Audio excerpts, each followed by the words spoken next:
media because, experts is always in quotations. There's no degree for this. Oftentimes the people speaking about social actually embrace social later and just have more money for media teams. But if you asked them how to do certain things, they wouldn't have a clue how to do it. And the reason I say that is because if you like following us or you like being involved with us because we're practitioners. I don't claim to be an expert. I claim to be someone who in social media has had a massive impact on my business, the opportunity that is created, and I practice and I test and I see what works, and then I share it with those people in my circle. And Tristan, you're the same way. Yeah, I like that. Well, with that, let's just get right into this. We made a little slide for you guys so you guys can follow along. We'll go back and forth between it, but this is so you can tell who's who. You'll see who Jeff is and who Tristan is. It shouldn't be too hard. But then at the bottom right, you'll see Gabby is the first one, then Kaylee and Trenton.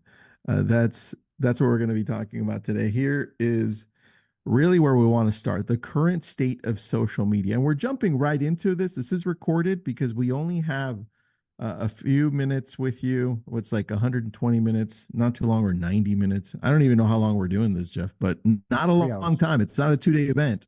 Yeah. It's a 1-day event. And with that is we're watching social media change, and we're going to cover 5 outlets for you, the main 5, and that's going to be Facebook, Instagram, TikTok, YouTube, and LinkedIn. We'll talk a little bit about X because we do think X is probably the biggest opportunity.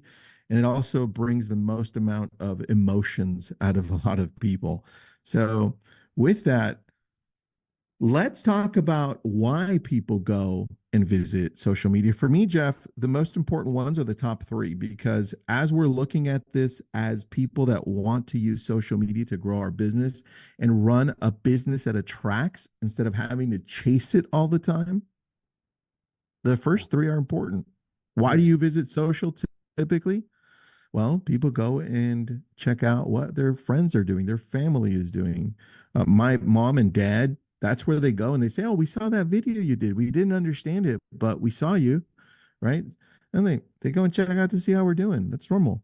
Next one is a surprise to no one. It's filling spare time.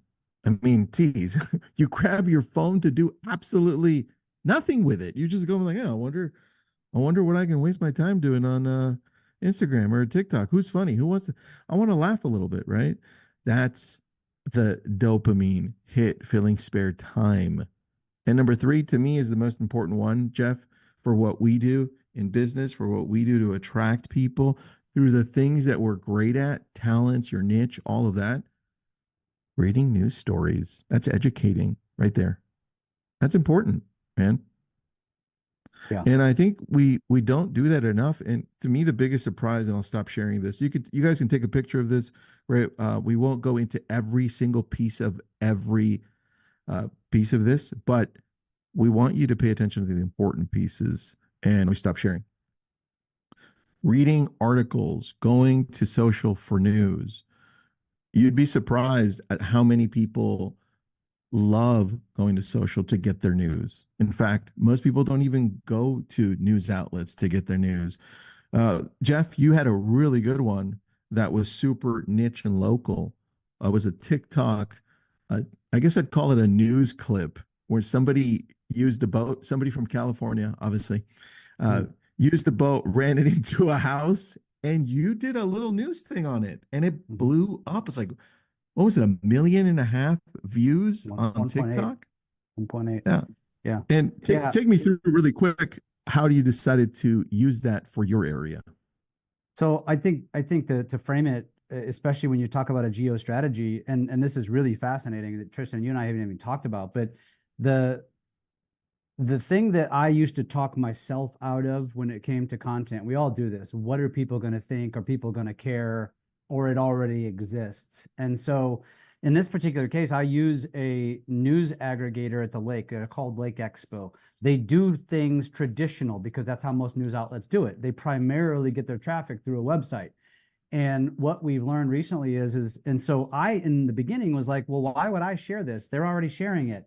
What we've now come to find out, which I now do it consistently, is I take their news articles, I snip pictures of them, I put them behind me as a green screen inside of the app, I give my opinion about it, I share the news, and I post it. And Tristan, I'm getting more eyeballs on their news than they're getting on their outlets. So much so they've taken notice and want to partner with me because they realize they're missing opportunity here. But I think the bigger point is not that. The bigger point is that I think we oftentimes are overthinking what we should be sharing.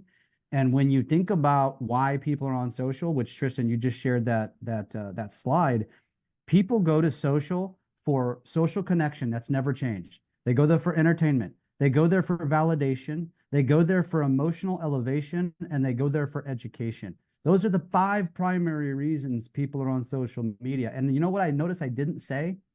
They're not there to buy houses. Okay. And I realize that, and I actually want to know, Tristan, but before we go further, everybody who's in attendance right now, if you could just put in the chat, what industry are you in? I assume it's primarily real estate, but I want to know if there's anybody else out there not to real estate so we can talk to it. But no matter what industry that you are in, going back to the whole point of just aggregating what's going on in your community and not overthinking, well, somebody else is sharing it, so why should I share it? The truth is, people want to see your take on it. And frankly, they're already on TikTok, they're already on Instagram, they're already on Facebook. They're not going to websites anymore. They're not watching News Channel 5, right? This is how they consume now. And so, you know, figure out how you can be a resource to your clients in an authentic, more personal way, rather than constantly a just listed, just sold, right? Yeah, very true. And I think here's where people have a challenge in figuring out, well, what is my niche? What should I do? And we go into that into group coaching, in group coaching. So if you're part of it, great. You know, we do that. If you're not, we're running a special, $99 instead of $199. Guys, throw in the link there so people can join. But let me show you really quick what Jeff and I have done, 2 different channels, and then we'll get into the rest of the important notes here. But Jeff, I want to showcase that video that you did. Here it is. This is Jeff's TikTok. If you have not following him, it's Lake of the Ozarks Lifestyle. He's got about 50,000 followers. And that's the one I'm talking about right there. I won't play it, but you can kind of see it running. It's 1.8 million views. Him just saying, hey, this boat got onto this island. Check it out. And it was amazing. Yeah, I watched the whole thing and I laughed and I was like, crazy stuff, man. But that's him getting news. There's another one over here. And you're going to watch a lot of what he's doing has a lot to do with what's happening in his niche in the Ozarks. Now, go over to mine, the settlement. My audience for this YouTube channel is real estate agents. That's who I'm talking to, and the industry as a whole. So I had 13,000 views on this one. I had almost 300 subscribers, and the reach was crazy. You could see that 109,000 impressions on YouTube. The engagement was great. The average view time, 6.5 minutes. You could see who the audience was. Majority male, that's okay. YouTube skewed for male. And then all of these things that you could take a look at. The geographic area is important, United States. And the revenue, not so much for me. But when you're looking at news as being the 3rd highest source reasoning for people to visit social, that's powerful for us. That's powerful for all of our businesses. It doesn't matter what you're in. It just matters in this way. You catch the trend that's on the news and you talk about it. And Jeff's right. Jeff, it's about the opinion you give because people follow you. They like you. They want to hear what you have to say. And I think Or people argue, forget or argue with me. Yeah. Yeah, or argue. It's some people love arguing with Jeff, right? And that's great because you're bringing out emotion into that. Not a lot of people are in a position to be able to handle that, Jeff, like the going back and forth.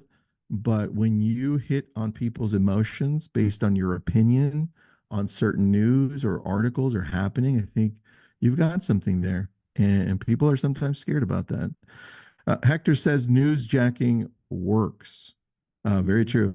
Very true. Hector, committed to starting that today. In fact, Hector, if you want to go further into that, dude, join us in group coaching, man. We try to break down the niche and help you identify what it is that you need to focus on based on what you are currently doing. All right, let's continue on this. You guys can take a look at the rest of them. They're important, right? But I would really gravitate to the first four. That's what I would gravitate to, maybe even the first five. Let's go to the next thing. Social media users more inclined to browse than post content. We know that. We know it's a fact. And you can take a look at how the US on the right, it says America's usage of popular social media websites and apps. Jeff, you have this saying that you and I say it. It's the 99-1. You remember that? Mhm. Can you go over that really quick so people can kind of get a gist of what this really looks like? Yeah, so when you break down consumers on social media, 90% are lurkers, 9% are light engagers, and 1% are creators. And so Tristan and I, you and I, we fall in the 1%. But the majority of people on social media are mainly lurkers. In other words, they've become so, and I'm gonna throw it out there, lazy that we don't even engage anymore. We just watch and scroll, watch and scroll, watch and scroll, watch and scroll. No, 9% actually drop a like, throw out a comment. And so really simply put, when you think about that, because most of you probably could look in the mirror right now and say, oh crap, definitely in that 99. That's so much opportunity. So much A lot, opportunity. man. It's a lot. Here to me was a big surprise. And I didn't know this until Jeff, until you and I pieced this together. Look over on the left where it says platform usage.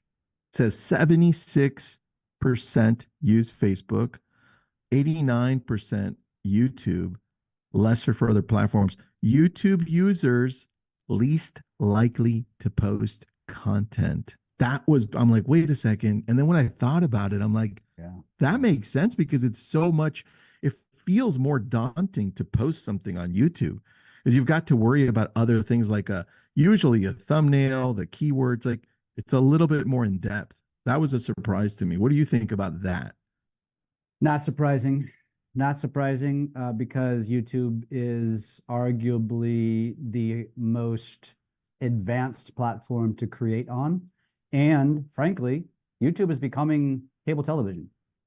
And so I don't think many people ever even have the intent of using YouTube for anything other than streaming and watching for entertainment purposes.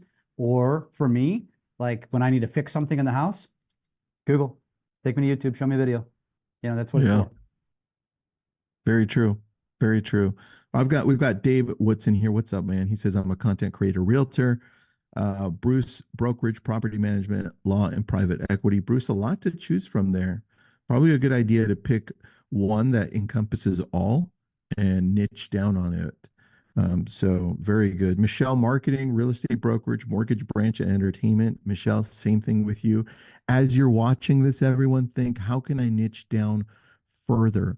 How can I go deeper into what my audience is? We don't think about that enough, but that's really the secret to growth in social media. You've got to niche down enough until people love you so much because of your niche that then they tell everyone else and starts growing from there. It's the reverse of what people think, Jeff. What do you think? Yeah. Yeah. No, 100%. All right, let's go to the next slide. This one was one of my favorite ones. Usage of popular social media websites, apps by age. By age, everyone. Look at this. For me, I was looking at, well, let's take a look at 55 or older first, because we usually start with the youngest, right? And if we start on the last one, 55 or older, and we look at use website or app daily or weekly, right? Facebook wins. Have an account, obviously Facebook, because there's 3 billion users, right? But look at the last one. Post content frequently and occasionally for 55 or older.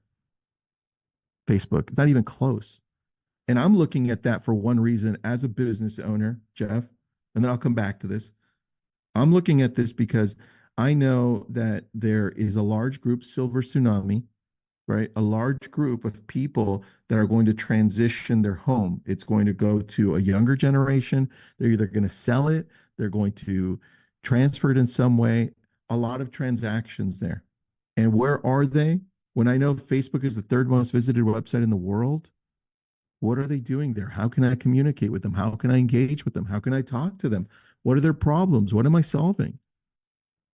And to me, I'm thinking niche, niche, niche, if that's my audience, right? And I don't think we look at it that way. Now, we look at it in the middle. Biggest was that millennials are the biggest buying force right now in the United States, and we take a look at where they're located. The rest is a little bit mixed, man. I'd say look at Facebook, YouTube, and Instagram. That's about right for most. I was surprised how TikTok is the least one used, but I think it's also the most sincere and authentic platform out of all of them. Um, Find niches there. What do you think of this? Yeah, it's interesting. It depends on your source because I've seen sources that say that TikTok is actually where the average user spends the most time, even more so than YouTube, per day. Yeah, that's where they spend the most time, hands down. They spend, I think, 55 minutes a day on average. I I think this, Tristan. I think for everybody that's watching this, you're probably thinking to yourself, all right, what does this mean for me? What should I do with this? Mhm. And let me just say this for all of you listening to this today is you're all at different places in the journey. And for some of you, you have yet to get off that off the bench, so to speak, and get into the social game. For some of you, you're probably more advanced. So wherever you are today, uh, make progress.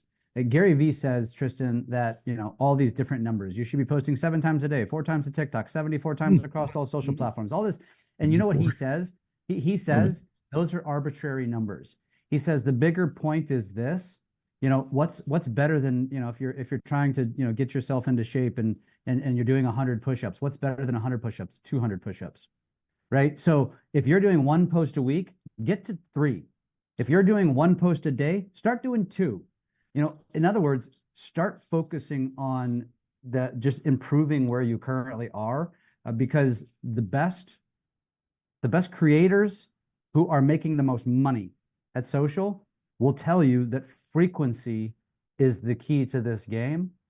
Because if you think that you're going to create a cinematic story mini movie and post that to social, which is going to take you probably multiple weeks to conceive and create. And that video, there's a very good chance that it's only going to get seen by less than 10% of your audience.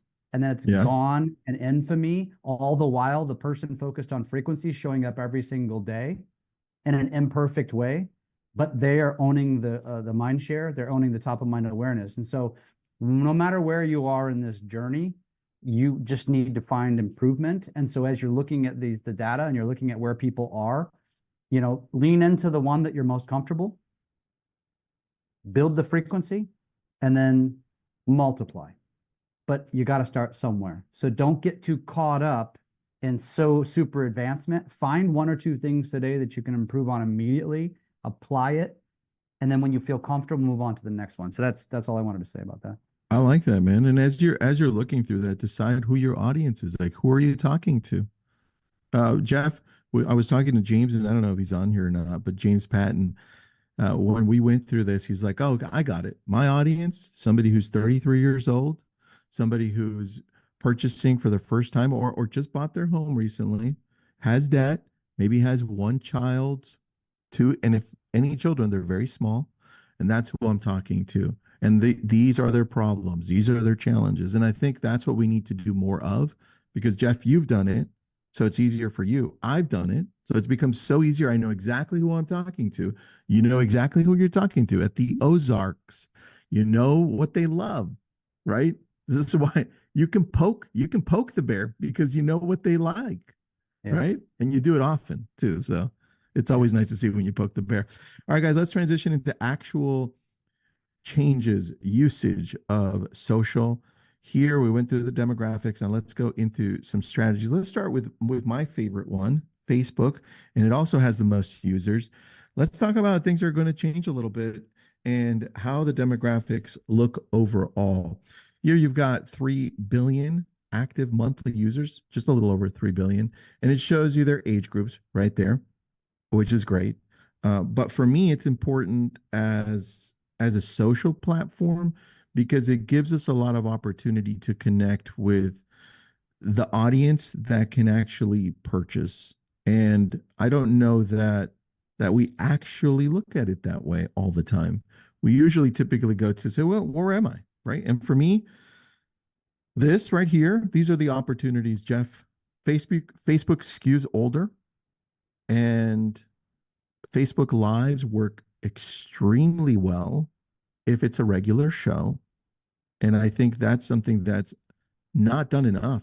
In fact, I don't see very many people having Facebook Live shows saying, hey, every Thursday, every this time, or every whenever, and this is what we're going to talk about. Those do very well. And then Facebook groups, of course, are probably the best place to be right now. Jeff, what do you think? Yeah, on Facebook, I agree. Groups or your personal pages. I get this question all the time. How much effort should I put into my business page or my page?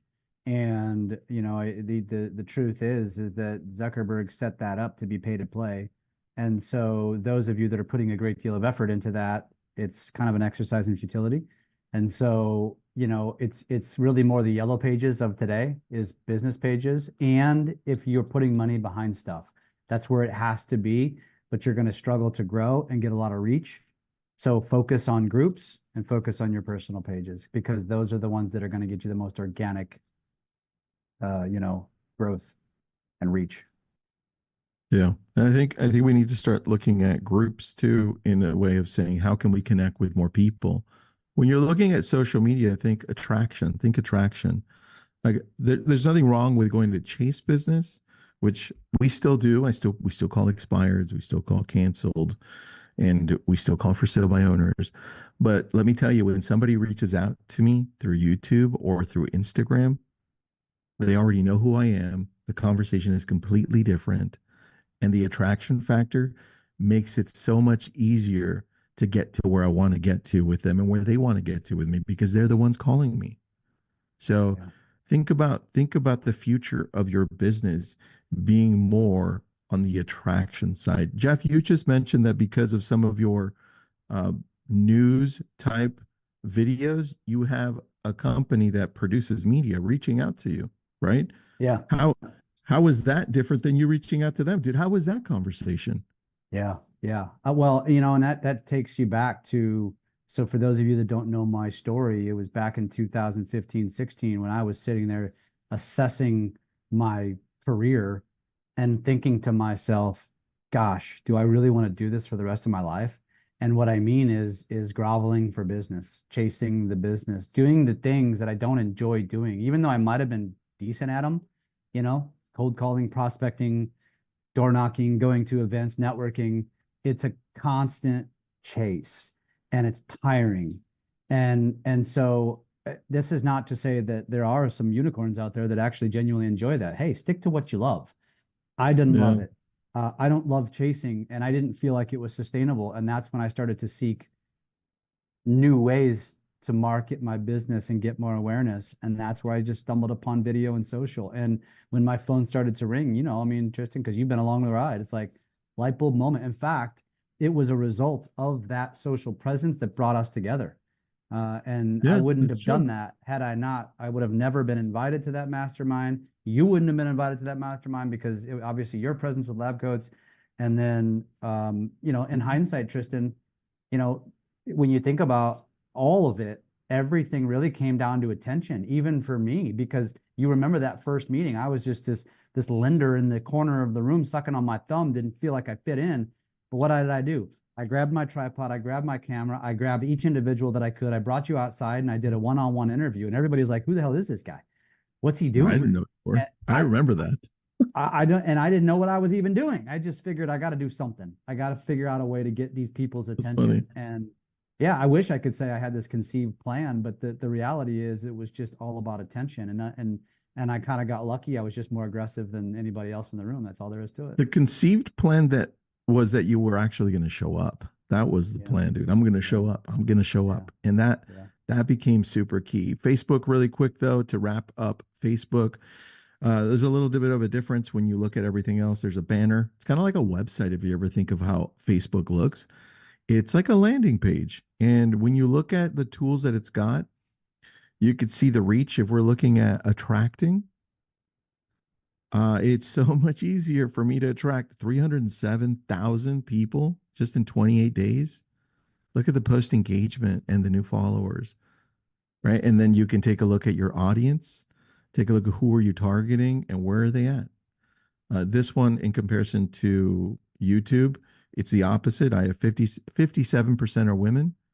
And in YouTube, you saw it was like 57, 58% were male. But when you're looking at Facebook, the opportunity is that for us, if you show up consistently posting, it doesn't have to be video. If you're terrible at video, it can be words. Those do really well on Facebook, just static posts. But I want you to have a plan. I want you to say, well, there's a lot of opportunity there. I'm going to create a group that targets this specific audience so I can grow it because I love this, whatever that is. And we've talked about groups before. In fact, we brought in Blair to show us how he's created his group for 29,000 people in Living North Phoenix. Remember that? Yeah. That was good. You know what else too that Facebook groups are really good for, and this is why Facebook groups are so powerful, is collecting emails. It's because you can have a gatekeeper at the when someone joins your group and they have to answer questions. And so just make sure the questions, aren't super salesy and spammy, but make it about, hey, how did you find us? What is your career, what is your industry, depending on what your group is about. And then give us your email address because we share whatever, and give them a reason. Make it sound like it's going to be something profound. They're going to get discounts or deals or something. But yeah, it's Facebook groups are a great way to build a community. They're also a great way to create a bunch of drama. So you have to be very strategic about the controls you put on your groups, True. but it's really limitless. Very true. Very true. All right. Hector says, is this your business page or your profile? That one, Hector, that you watched is my profile. I do have a business page with the same name. And depending on the day, one performs better than the other. I would say focus on your personal right now and then expand from there. MJ, what are you seeing the influence of AI in video or even posts? Jeff, you want to start thinking about that? I'll answer it to go. Yeah. What we're seeing is that it's in general, AI is making a lot easier for influencers to create content. But what's working is the sincere part of connecting with people. That piece of people showing up on social media to connect with other people or to see opinions of other people, that's not going to change.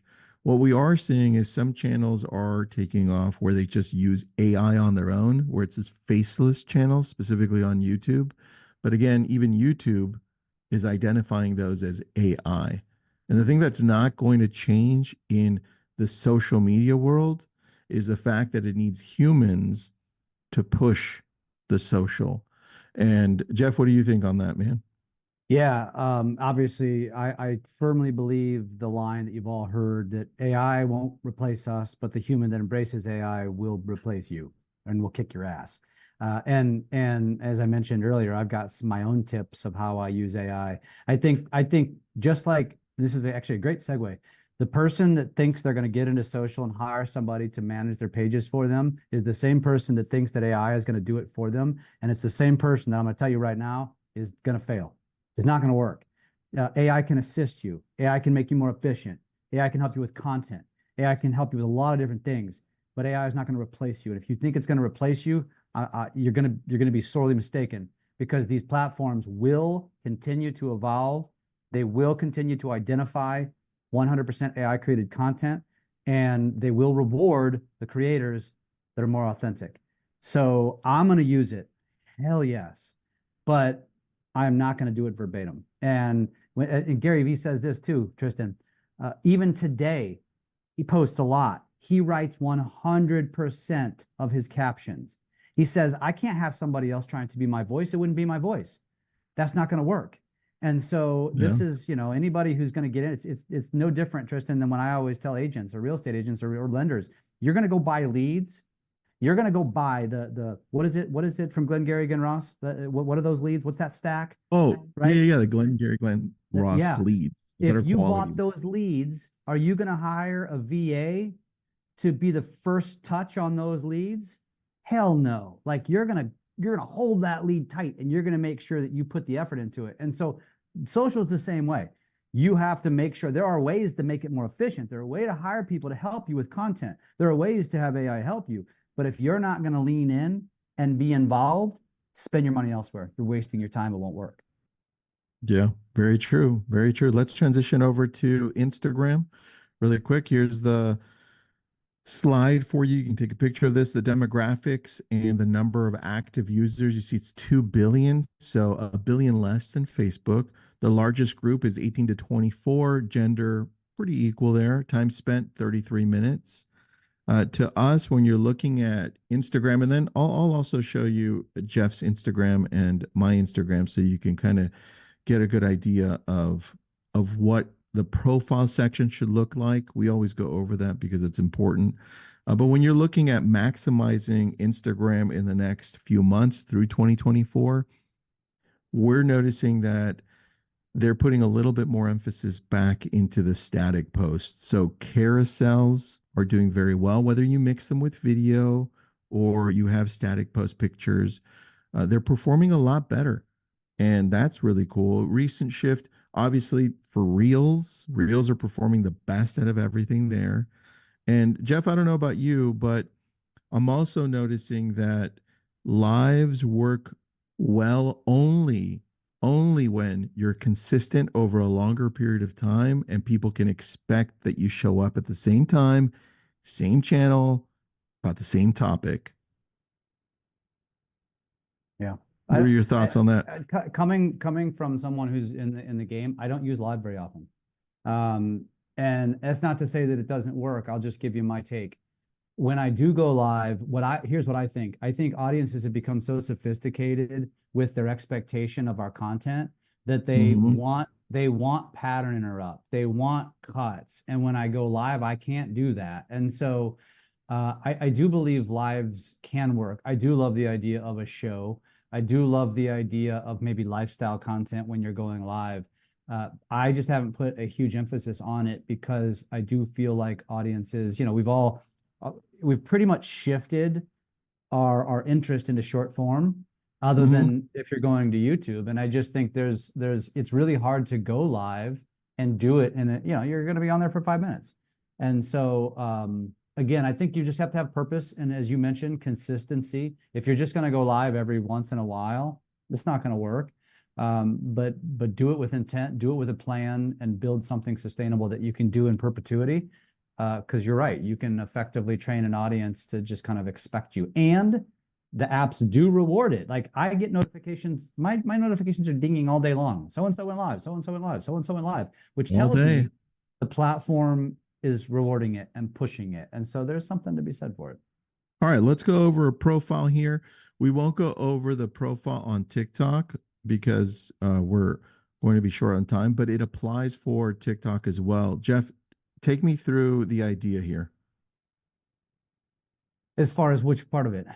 As far as making You sure that mean your setting up profile your is set bio? correctly. Yeah, Yeah. and with one link here. Yeah, so there's two different ways of looking at how you set up your bio. And if you listen to any influencer, they are going to tell you, and I'm talking about general influence here, not real estate. They're going to tell you that you need to optimize your bio for search terms, so you're discoverable.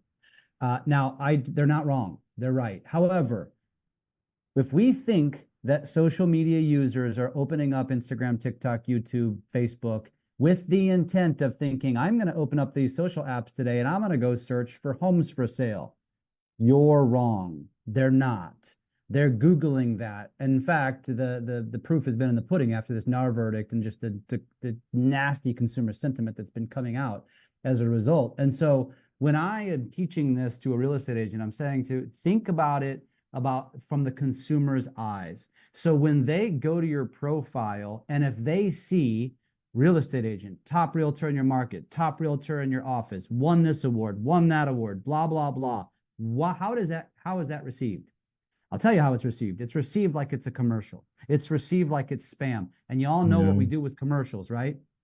We fast forward, right? It's why we have Ring doorbells, so we don't have to answer our door. It's why we have caller ID, so we don't have to answer spam calls. It's the same thing. And so when you're setting up your bio, my opinion is make it aesthetically pleasing, make it easy to read, vertical form, use emojis, and be authentic. Yes, it should state that you're a real estate agent, but tell me one reason why you need to state that you're a real estate agent more than once.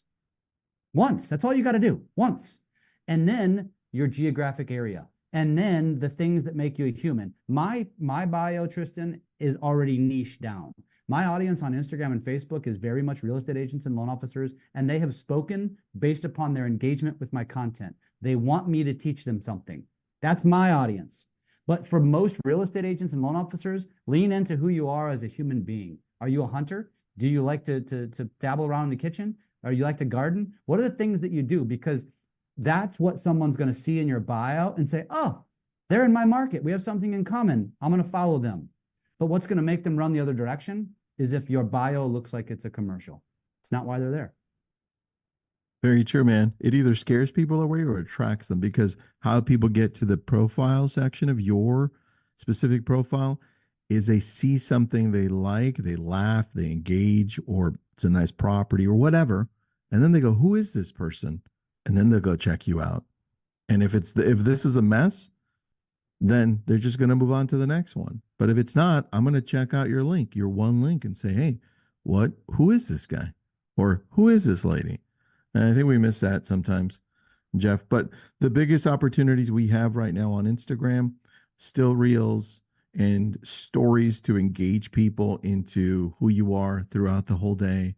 But the reels, definitely. And how do you create reels? Well, we go through that in group coaching, but the reels part really needs to be a niche on what it is that you're trying to connect with your audience. Don't forget that piece, because I think we overlook that. We'll probably talk a little bit more about that in the YouTube section. But for now, we need to move over to the next one. And let me get that for you. It's going to be TikTok. Let's go to the demographics on TikTok so we can stay on target. Here we go. TikTok demographics and usage. Number of monthly active users, almost 2 billion. Catching up to Instagram. Largest age group, 18 to 24. It's a pretty good one. Gender distribution, again, almost pretty equal. And Jeff, this is what you were referring to. Time spent per day. TikTok wins all across the board when it comes here. 53 minutes. I thought it was 55. It's 53 minutes. And right here, it says Gen Z is driving this growth in popularity with 78% of US Gen Z using it. The biggest opportunity we see when it comes to TikTok this year is, I think, from what I'm seeing, from what I'm witnessing, and Jeff, I've seen you do this as well, and you can also talk about this. But for me, it's been the lives, man. TikTok Live, they're really allowing you to connect with more people. You're going to see people jump in and out. You probably get a few different 100 people watching in and out, maybe 20 seconds, maybe a minute, then leaving, then coming back. But the point is, TikTok is prioritizing those people that go live, but not everyone can go live. That's the thing. You need a certain amount of subscribers. Other than that, the series that you create, whatever that is, whoever you show up as, it could be either a niche like Jeff has done with the Ozarks, or it could be saying, hey, look, this is who I am and this is my audience, and I'm always going to talk to this. And my lives are on Fridays at 8 p.m. And this is what I talk about. Jeff, what are your thoughts on TikTok? Because that's where you thrive. Yeah, and Hector just asked a question to elaborate on how it has worked for me. But Hector also had a question prior to this, which was more specific to how does this translate into leads? And so I'm going to digress on that question for a second, Tristan, because it's a great question, Hector, which is very linear thinking. And it's the way we've been trained in this industry to think. And it's also why this industry is the most shiny object syndrome of any industry on the planet, and why so many other industries prey on our industry, because we're all chasing the shiny object, the elusive, fast lead that will close. And I have a news flash for everyone. It doesn't exist. It doesn't exist consistently. Occasionally we'll get lucky. But by and large, think about every strategy that we've ever employed in real estate: farming a neighborhood, Zillow leads, Realtor.com leads, door knocking, calling expireds, calling FSBOs. Every single one of them has the same ending. It's called nurture, because by and large, it's top of funnel. We are talking to a world of people who may not be ready to buy right now. And so Hector, first things first, no matter what it is you decide to commit to, and if social media is it, I applaud you. If you commit to social, the same thing that if you go speak to an expert on farming a neighborhood will tell you. If you're going to do this, Hector, commit to a good 2 to 3 years of committed execution. Now, there's different ways to do it. YouTube's a little bit lower hanging fruit. It's a little bit more bottom of funnel than maybe every other platform. All of it, though. So going back to the question about how I use TikTok, first of all, it was by accident. Second of all, it is more of a digital mayor strategy. And what has ended up happening as a result of it is far beyond what I expected. But as it relates to real estate, what it has created is that I am establishing myself as the authority of a place that is actually my second home. That's even crazier when you think about it. People look at me now through Lake of the Ozarks and say, that guy's an expert. That guy knows where to go. That guy knows where to get dinner. That guy knows where to move. That guy knows this. That guy knows that. I don't. I just research it. But perception is what has created the opportunity. And so as it relates to real estate, primarily up until now, it's been all buyer driven. Now, my focus going forward, first of all, my focus is to stay true to what I'm doing, which is to be a resource and entertainment. Honestly, the most comments I get from people are, I love your content, keep going. Thank you. My future vision is really with more YouTube.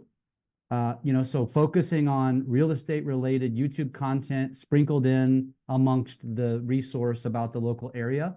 And because what I think is going to happen in the future, in the near future, is that sellers, as social media continues to dominate our world, they're going to look at the company and the person they hire and say, who is going to put my home with the brightest light? Even though we all know that doesn't necessarily sell a home, when I go sit down, if I was selling homes and I went and sat in a customer's living room and said, and gave them my reasons why they should hire me, and I can back it up with data and the analytics and say, this is what I'm going to do for your home, and this is the kind of content I'm going to create around it, it's going to resonate with people. And I do believe that the future real estate agent that has the larger presence, that can get the most visibility, is going to win the most opportunities. So right now it's very much buyer driven, and we've created countless buyer leads. We create a lot of content that just brings eyeballs to people's content, and then the future vision is to attract the listing, because I really think that's where it's going to go. So that's the short answer. That was a long answer. What are you talking about? Short answer. Sorry. If you want the really long answer, that's group coaching. I can go further. Yeah, I can go further. Yeah. That's what we help you break it down. Just to quickly transition, we're not even going to have time for LinkedIn or X. We can do that in group coaching. I want to get to YouTube, since Jeff brought up that he's focusing on YouTube. Yep. And this is what Jeff has done recently. To me, it's impressive because he just started this less than a year ago. Yeah, 10 months ago. And really, but you really narrowed down on it just over the last few months. And he just broke 1,000 subscribers.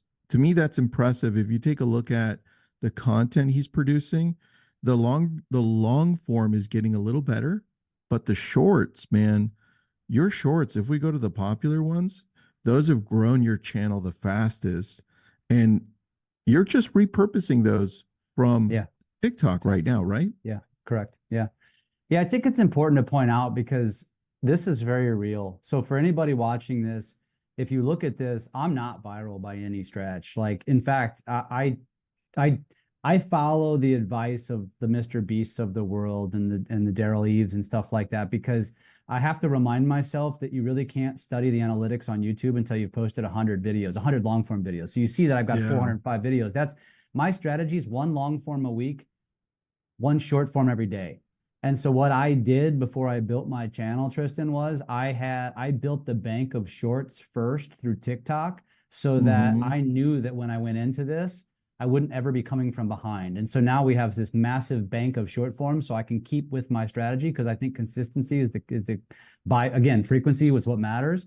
And so I stick to one Mhm. long form a week, one short form a day. Now we're starting to evolve the strategy, but again, my focus is what I am, and what I am to my audience is the source. And to Hector's point, and to anybody who doesn't know me, I just recently officially retired from the mortgage industry to go all in on the media business, because I've got companies at the Lake of the Ozarks. I'm now up to three, with three in the hopper, that are hiring me to run their socials. I'm talking about a go-kart track, an HVAC company, a short-term rental That's so company. cool.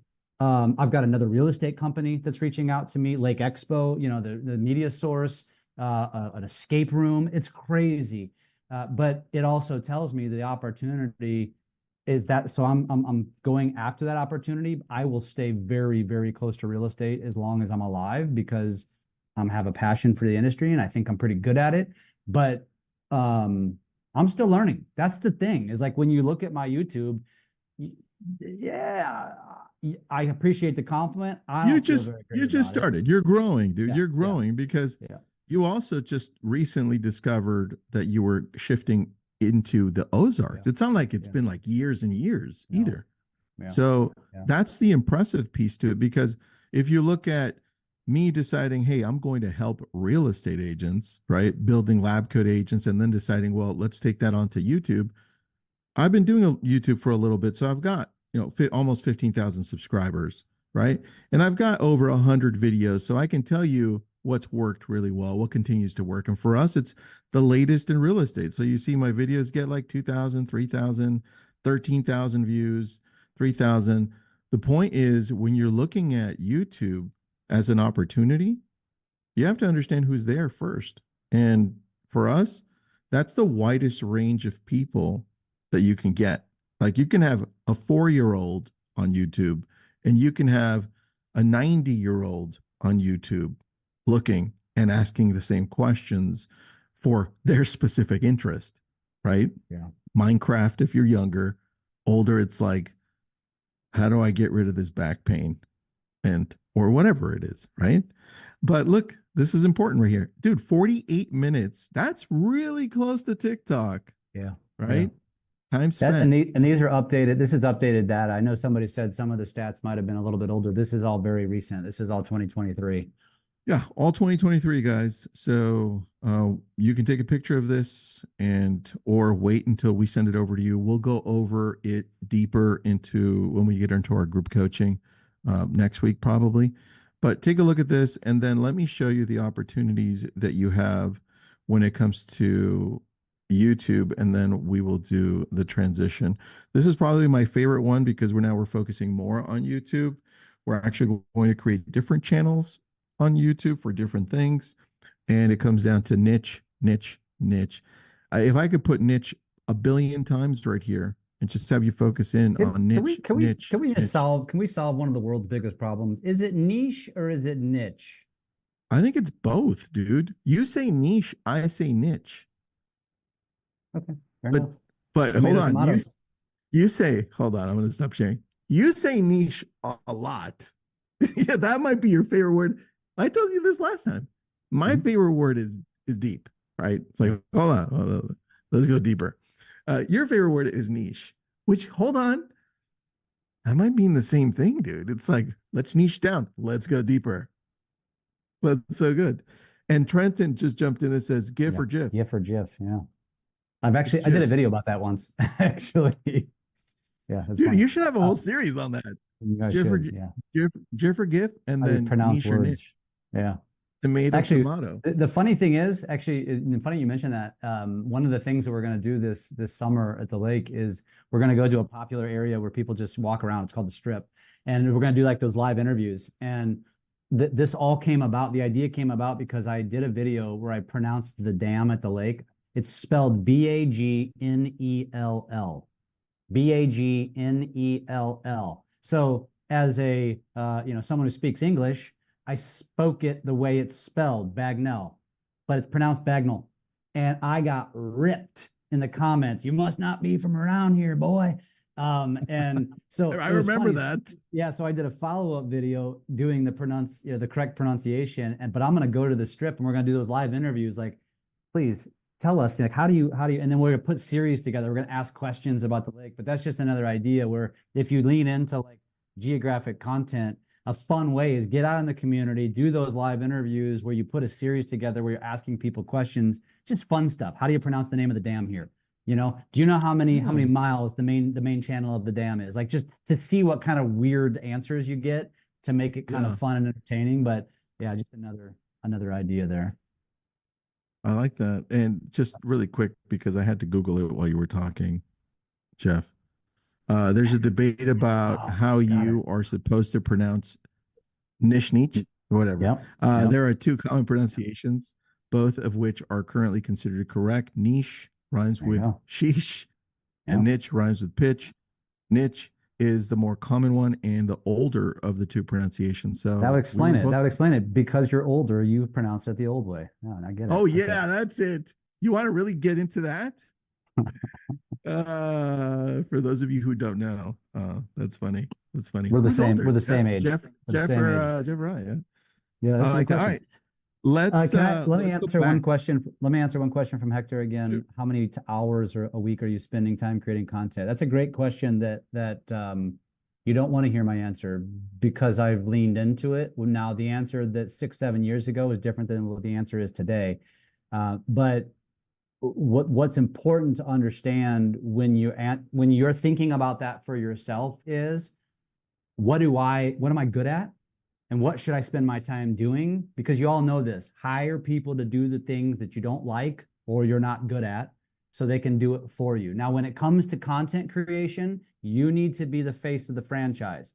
So get used to that. But you have one of two things. You either have money or you have time. If you have money, you can hire out a lot of these things and someone can help you shoot the videos and edit the videos and do the things.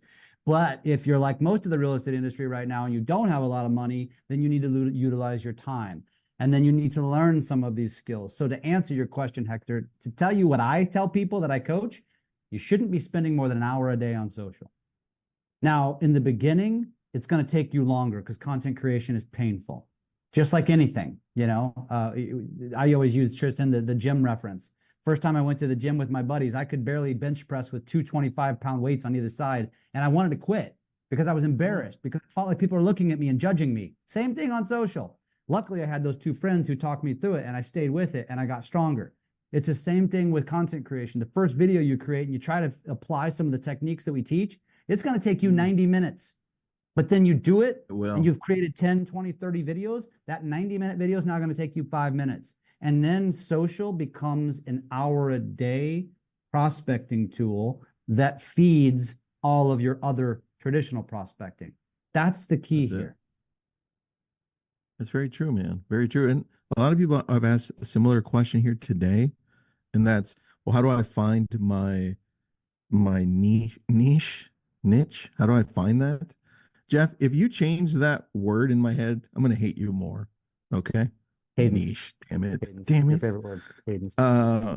Here we actually go through it in coaching where we go through these questions. There's, I think, 14 or 16 that we break down, and each one has like 4 or 5. But we want you to identify these. We won't go over them here, but we do go through this so you can identify who your audience is, how you want to show up. And that's really, really important. We don't do that at all in our business for some reason, which will help your brand, and it'll also help your how you show up on social. Let's end here with these last 3 things on YouTube. We didn't even get into YouTube, but What's going to continue to change is the more you connect with your audience through being sincere on what you decided to talk about consistently has to be the way you show up on YouTube. And I think Gabby, when we get to Gabby towards the end today, she's going to show that. And people connect with her so well because of it. Keywords and descriptions are extremely important because when people type in things onto Google, it takes them over to YouTube. Exactly what Jeff said earlier. It's like people go to Google to find an answer for something, and then a YouTube video pops up. Live videos are doing extremely well on YouTube right now. But again, I think it requires you to have a certain amount of subscribers, unless they change that. It's been a while that I checked. Thumbnails are more important than you think. Yes, it's a vision into what this video is going to be about. Are you capturing people's attention? Does it have your face on it? Some emotions. What's the topic? And then with that, Jeff, that's all we've got. And we're going to transition over to Kaylee, One unless more, you have something yeah, to say. one more question to answer. Great question, Kylie asked about how to get comfortable on video, and it's a multi-part answer to this one. The most simplistic answer is it's not natural for any of us, and you need to know that. If you True. watch either one of us on video, and you guys are like, oh wow, you guys are so good, you should see our first 10. You should see my first 20. Like night and day difference. And so it's just, again, same reference going back to the gym. The reality, Kylie, is that everyone is in your shoes, everyone. And the vast majority of those people that are wearing the same shoes will never get over that fear, will never get over the own things in their head, the scarcity mindset, the objections in their own head. Nobody cares. I don't like how I sound and how I look. You have to just realize you have to look at it from a different lens and say to yourself, Jeff's right. My competition will probably never do this. And so this is my opportunity. And so I have to just know that I'm going to suck at it in the beginning. And here's the good news. The good news is very few of your audience is actually seeing any one of your posts. That's the truth. That's also the bad news. But you'll get better. Practice makes perfect. Practice makes improvement. Let me correct that. There is no such thing as perfect. Actually, the more authentic, the better. The less canned, the less scripted, the better. The more passion, the more emotion, the better. And so you just got to commit to it and be willing to do it. And also, this hasn't been asked, but I know somebody's thinking it. How do I get over the trolls? How do I get over the people that are judging me and cutting me down? And the truth is, same answer. The answer is that trolls are an opportunity for you. Once again, Gary Vee says it best. When people troll him, he responds and says, I'm praying for you.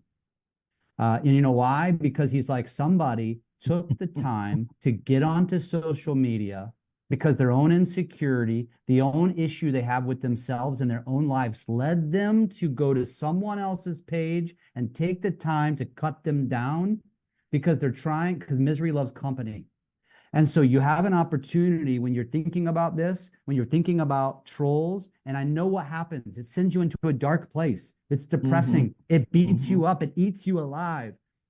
What I want you to reframe a little bit is understand the opportunity that exists to those trolls. Not only are they helping your algorithm for obvious reasons, they're engaging, but you have an opportunity to respond with kindness. What I usually do, Tristan, is I say, thank you for engaging. And what happens, I always try to, I learned this from you, Tristan, because dude, you're like the OG of getting trolled through Lab Coat Agents. And I watched for years, like, dude, like these people are mean. And you're constantly responding with kindness. And you know what? You know why Tristan's become so famous? Because he's like the kindest soul that anybody, like, you don't know him, but you know he's kind. Why? Because you've watched him engage. And don't underestimate how much your audience is watching. And so think about that as a real estate agent. When you're responding with kindness to a troll, your audience is thinking, wow, they handled that with grace. Imagine how they will handle a difficult transaction. Like, you have an opportunity to market yourself through your trolls. So I know it's hard, just like getting in front of the camera, but when you think about it from a different perspective, it presents opportunity. It's a good point. I'm putting up a a link to a YouTube video so you can watch how I responded to the last comments to the settlement. And I didn't realize that, Jeff. You're right. I'm bringing people together, and people were watching, and we got a call on understanding how the whole listing thing's going to work, and we're in the process of listing their home because of this video. I want you to read the comments later because we've got 2 hours left in this. Watch how I respond to the comments here. And this is 3 weeks old. Watch it. Jeff is exactly right. Jeff, don't get used to me saying you're right so damn often, okay? Well, I mean, it came after a compliment, so That's it's it. fair. So good, so good. All right, guys, let's transition over to Kaylee. She's going to go over Canva and how to use it in social. It's a beautiful thing. Kaylee, how are you? I'm good. Thanks for Can I- helping out with this. Please engage with me because I'm very nervous. We'll stay. I'm staying here. I'm staying here. Can I do this intro? Yeah, dude, she's your daughter. I don't know her as well as you do. Well, and so there actually, believe it or not, is no bias here. In fact, if Tristan can vouch for this, and Kaylee, I've told you this, I don't deal with Kaylee on the business side of things because I don't want That's there to be true. bias. And I'm the dad who was, kind of like, let's go. So I intentionally remove myself from it. But I will say this. I tell this story when I speak sometimes, and I talk about my daughters, and I have 3 of them, but the daughters I'm talking about are Kaylee and Isabel, who are now 23 and 20. And I remember 10 plus years ago, really before social was really what it is today. And it was specifically Kaylee, and I would walk by her room and the door was closed and I would hear her in there saying, "Hey guys," and she would be like doing a makeup tutorial, and she was probably, 12 to 15. And I remember thinking to myself, at what point do we have to like commit her to the psych ward? Like, what's going on here? Like this, what's wrong with my daughter?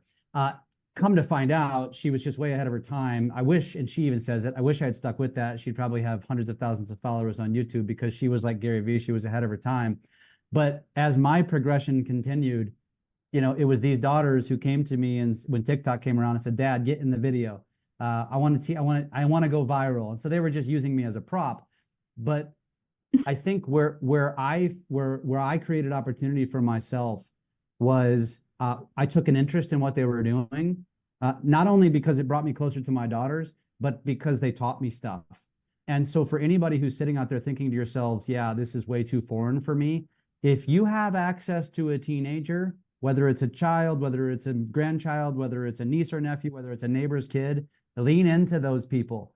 Because as my daughters remind me consistently, not this one, this is my sweet one. My other one's a little bit harsher. And she constantly asks me where her paycheck is because she put me on the map. She helped me become who I was. Oh my God. But it's so true. Like if you have teenagers, they are the key. Like this is foreign, but they know how to do this stuff. The difference is don't let them do it for you. Make them teach you. Yeah. And that's really what helped me get to where I am, because I just realized, man, there's something here. These kids are onto something. And I just leaned into it rather than calling them lazy and silly and whatever. I realized there was opportunity. And so take advantage of it if you haven't hanging around. All right, let's get started. Jeff, no biases about your daughter, right? No. I'm out. I'm just going to sit back and watch because I don't need cameras. Okay. Kaylee, welcome. Thank you. Let's get into some Canva. We'll stay here with you. So we'll ask some questions. Where do we typically start when it comes to Canva for social media? Because I think it's a mystery. It's like, what do we use? What don't we use? Or how do you use it? Yeah. Well, and I'm gonna share my screen. Just bear with me. I've never shared my screen on Zoom before. So it's not gonna be as seamless as Tristan, but let's see. Can you guys see my screen? We got you. Okay. So I'm actually doing this on Canva. So for me, I started using Canva as soon as it came out in like 2013. And like my dad said earlier, because I used to make YouTube videos, that's where I would make all of my thumbnails. And before that, there was something called PicMonkey. I don't even know if that's a thing anymore, but yeah, Canva is probably one of my favorite platforms of all time. You can do literally anything and everything on there. And just I forgot what I was gonna say, but we're just gonna go. Well, this is good. So tell us where you would start, and why do you use Canva Pro over free? Yeah. This is I get this question a lot. And before I answer the question, I have used all the things in like Adobe, so Illustrator, Photoshop, everything. Mm-hmm. And while it is great for like big time graphic designers, Yeah. I I don't have a graphic design degree. I know how to use those apps and they are extremely difficult to use. Let me add that. Whereas Canva is very user friendly. And now is Canva Pro worth it? Yes, because for one, it's $12.99 a month. It has the $119 a year. I think you save money if you do like the annual thing, but for me, I just pay the $12.99 a month, and you Mhm. get so much with it, which I'll show you whenever I go into some of these tutorials. But like you just the amount of things that you can use with Canva is endless, but with Canva Pro, it's that times a million, and you're just able to use so many more things. There's different fonts that you can use, and the graphics, the templates, all the things. So I'm gonna get out of this because I was having technical difficulties trying to save this into Canva. So we're just gonna Yeah. go You into can just keep it there if you want. We could just skip through. what? Oh, it's okay. Well, I tried adding these like videos into Canva, but because they're too long, they weren't like uploading. Oh, got It it, could have got just it. been my Wi-Fi, but yeah. So anyway, this is like this first video is just kind of introducing Canva. If you've never seen it, you've never been on it, you've never used it. It's like I said, it's very, very, very user friendly. Immediately you go on to the website and it's welcoming. There's so many different things that you can just click on. And as you can see, like all of these different things that you can use, they have um like specific templates for Instagram posts, specific things for Facebook, TikTok, LinkedIn, literally the list goes on forever and ever. And yeah, I'm just showing you kind of everything it has to offer. So we're going to show an example. We'll click on just the Instagram post. And if you go over to the left side, you see all kinds of templates, and you can literally use anything. And back to the Canva Pro thing, whenever it comes to certain templates, and it's typically the ones that look the coolest, those are going to be the ones that are the pro. You're going to need the pro version to use them. Got it. So for this, I feel like it's fitting to use a real estate template. So I'm just showing you that you can change the font and literally, and you can see like the crown next to it. That's how you know the font is going to be pro or if it's going to be free. So for this one, Got we're it. using the pro one, and you can change the color, like you can change the spacing. I mean, there's so many things that you can do with literally just the text. I'm not going to go into all of that because it can be very, very time consuming, and at least can be a lot. So there's an elements tab. And so I'm just going to click on house, and you have graphics, photos, frames, literally anything and everything. Mm-hmm.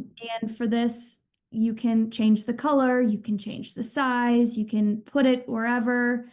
And yeah, I mean, you can upload your own thing, literally everything. You can do everything on this app. So we're going to get into the next one, which let's see.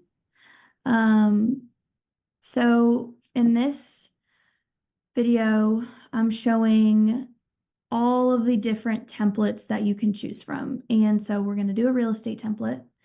And so my biggest tip, I think, would be whenever you are using specific like graphics on Canva, for example, you want to make sure that your graphics are like corresponding with each other. They match. You don't have to like follow a certain aesthetic, but you also don't want to use 1,000,007 different types of graphics and it's all like crazy on your feed. So I'm showing you here that these graphics and templates, they all kind of have the same vibe. They have the same background color, they have the same different colors. And so whenever you find a template that you like, you can even click on like the creator, the person who created these templates, and you can go through, and 9 times out of 10, they're going to have a bunch of different graphics that are all kind of within like the same. And so like all of these, they all kind of correspond with each other and go. And obviously you can edit all of these to your own. You can, change the text, change the photo, change everything. But like I said, you want it to be corresponding and you want it to, not look like a whole entire mess on your feed. So we get the point. Now, let's go into this one. So for this, I'm showing you how you can change and you can see like the different dimensions on the photo. So for this photo, it's called like a portrait photo. And so on Instagram, on the feed, you see like the square, it's the Instagram square photo. And so for this, you will just go into the file and you can change the column to 0 and you'll change the margin to, I believe, 145. And whenever you click add guides, you'll be able to see 2 lines on the top and the bottom, and that will show you what is in, like what you can see in your feed.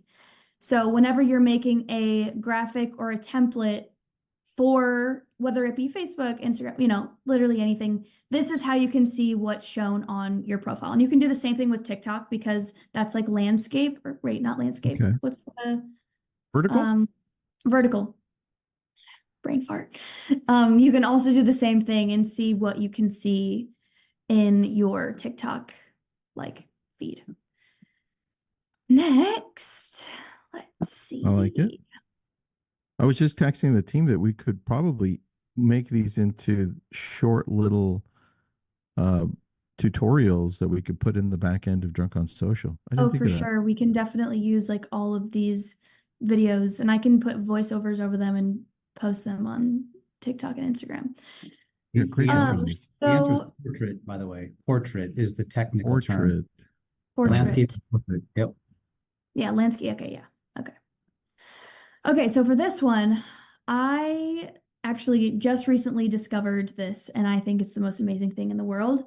So if you are scrolling through wherever, Google, Instagram, Facebook, and you find a photo that looks super cool, that has text on it, and you really like it, you can screenshot it or save it. Obviously, if it's like someone else's work, you want to make sure you give them credit, but you can put this into Canva and you will click on edit photo, and then you will click on grab text. And so what this will do is completely grab the text that's on the screen and you will be able to edit it. Now, sometimes, like you see in this example, it'll change the text if the text is not an option on Canva, or you can, scroll and try and find a different option. And there's a lot of different like blend.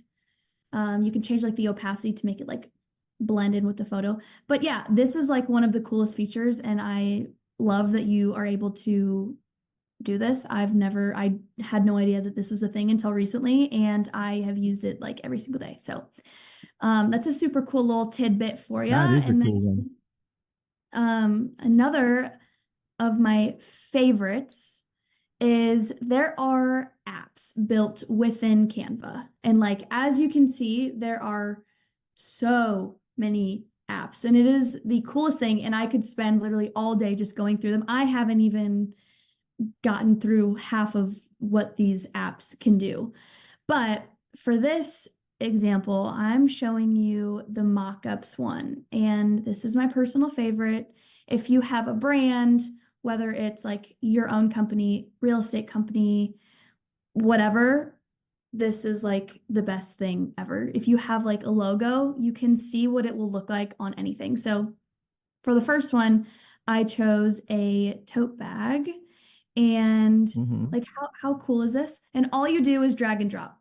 So you go to your uploads and you drag and drop the photo, and it will show you what it looks like on a tote bag, a mug, literally anything. And this is just a great filler photo. If you are ever like Hmm. to post something on any of your platforms and you have like a long caption to go with it or something, I mean, this is just, it's a great filler photo. It's a great way to just promote your brand, promote your logo, and it looks seamless and beautiful, and you don't have to go through all of the work in like Illustrator on Adobe.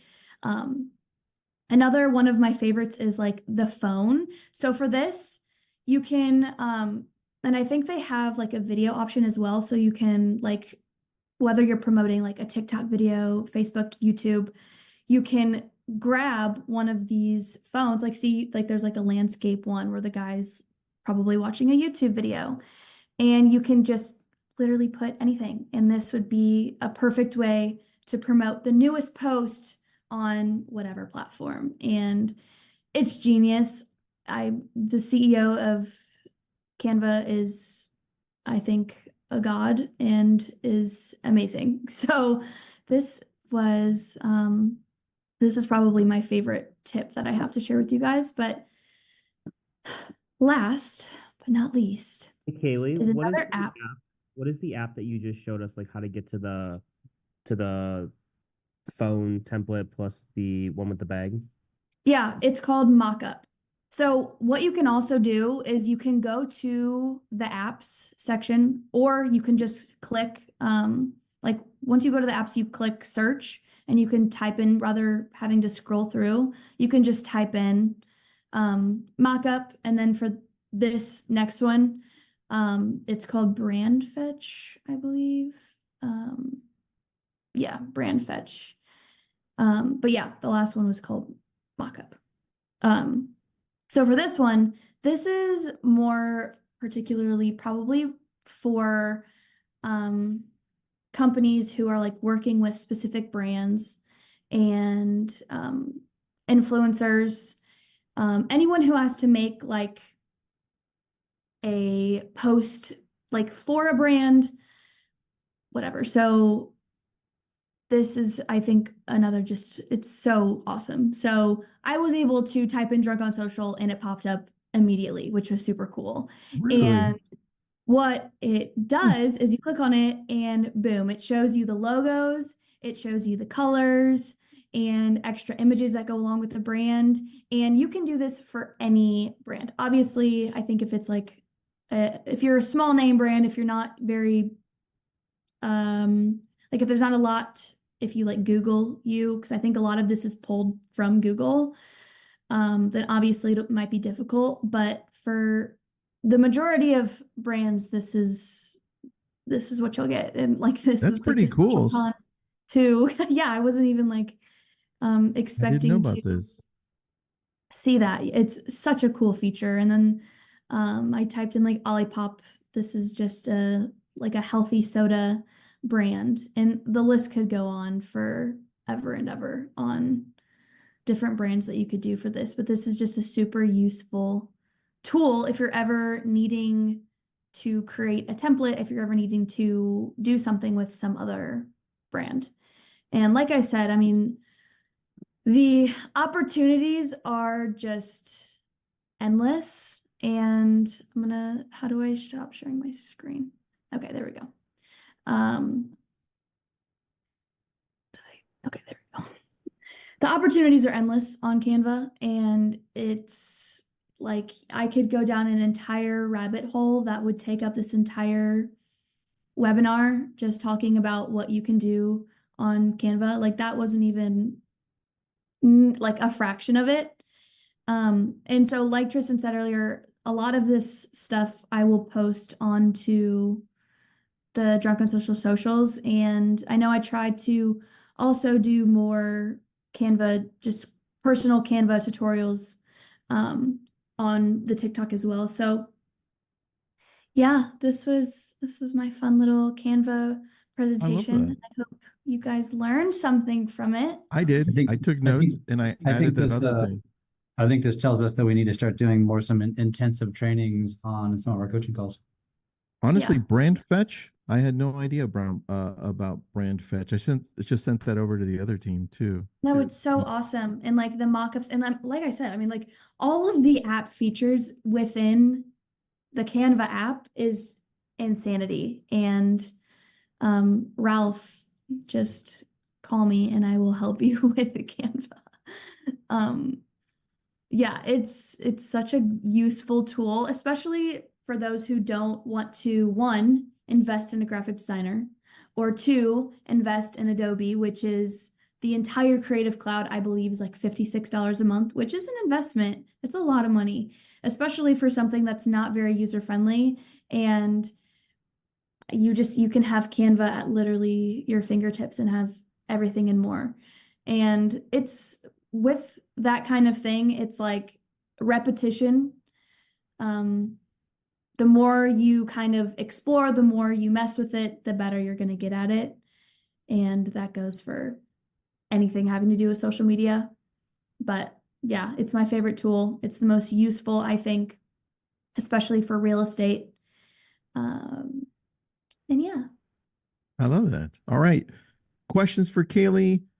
No, you don't get any. That's for group coaching. Kaylee, thank you so much. We'll have another session with you in Drunk on Social for Canva specifically, so you can go into some of these things. You did a great job. I love it. Thank you. I was nervous. Thank, thank you. Thank you for doing this. And you did it right on time. You finished up early. You gave us 3 minutes. Yeah, for everybody, So- for everybody who is asking the question about the fear of getting in front of the camera, well, today Kaylee got over the fear of teaching something in front of a large group of people, and so, hey, she can do it. You can do it. But don't say That's very and like true. because I did. Very true. You know, I there's love- only one way. There's only one way to eliminate. Here's the other thing I will say to the ums. That's a great thing she just mentioned. We just talked about this last night because she was asking me some pointers. And the one thing you can do that I've heard people say they don't do. So when you are doing video, so I whoever asked about doing the video, the one thing that you have to do and get used to doing is watching your own videos. And I know that's painful for many of us, but the only way you're going to get better is by watching yourself, so you can actually go through the pain of saying, "Oh my God, I said 72 times in 3 minutes," which is what I did in the beginning. And then you learn how to pause. You learn how to get over it. But like everything, what did Kaylee say? You're going to get better at Canva by practicing. You're going to get better at video by practicing. You just got to do it. Very true. You got some kudos, Kaylee. So did a Thank good you. job. I like that. Everyone, great job. Join a Toastmasters group. That helps. That does help a Yeah, lot. yeah, You are yeah. so right. Kaylee, thanks. Appreciate you. All right, next you, we've got guys. Trenton, and Trenton's going to go into AI and social media. This is also Trenton's very first time on camera. Trenton, I appreciate you being here. Relax, take a deep breath, and show us what you got. Should I also tell the story about Trenton and how he is actually my son that we learned about? No, I'm just We're just messing. Look, if you're part of Drunk on Social, you'll get it. Join us, please. All right, Trenton, here you go. Excellent. Well, thank you guys for having me here today.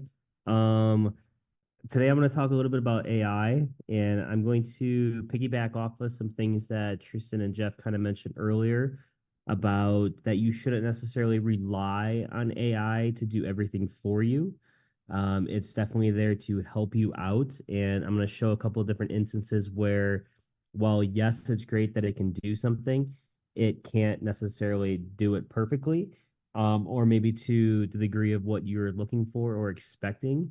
And so it's always important to, one, review what any type of AI output you get, and then also be ready to make any potential edits so that way it can be a little bit better as well. And so I think the first thing I kind of want to start with is just making sure that, you know, whatever you are posting about, that there's always some form of value that someone's going to get from it.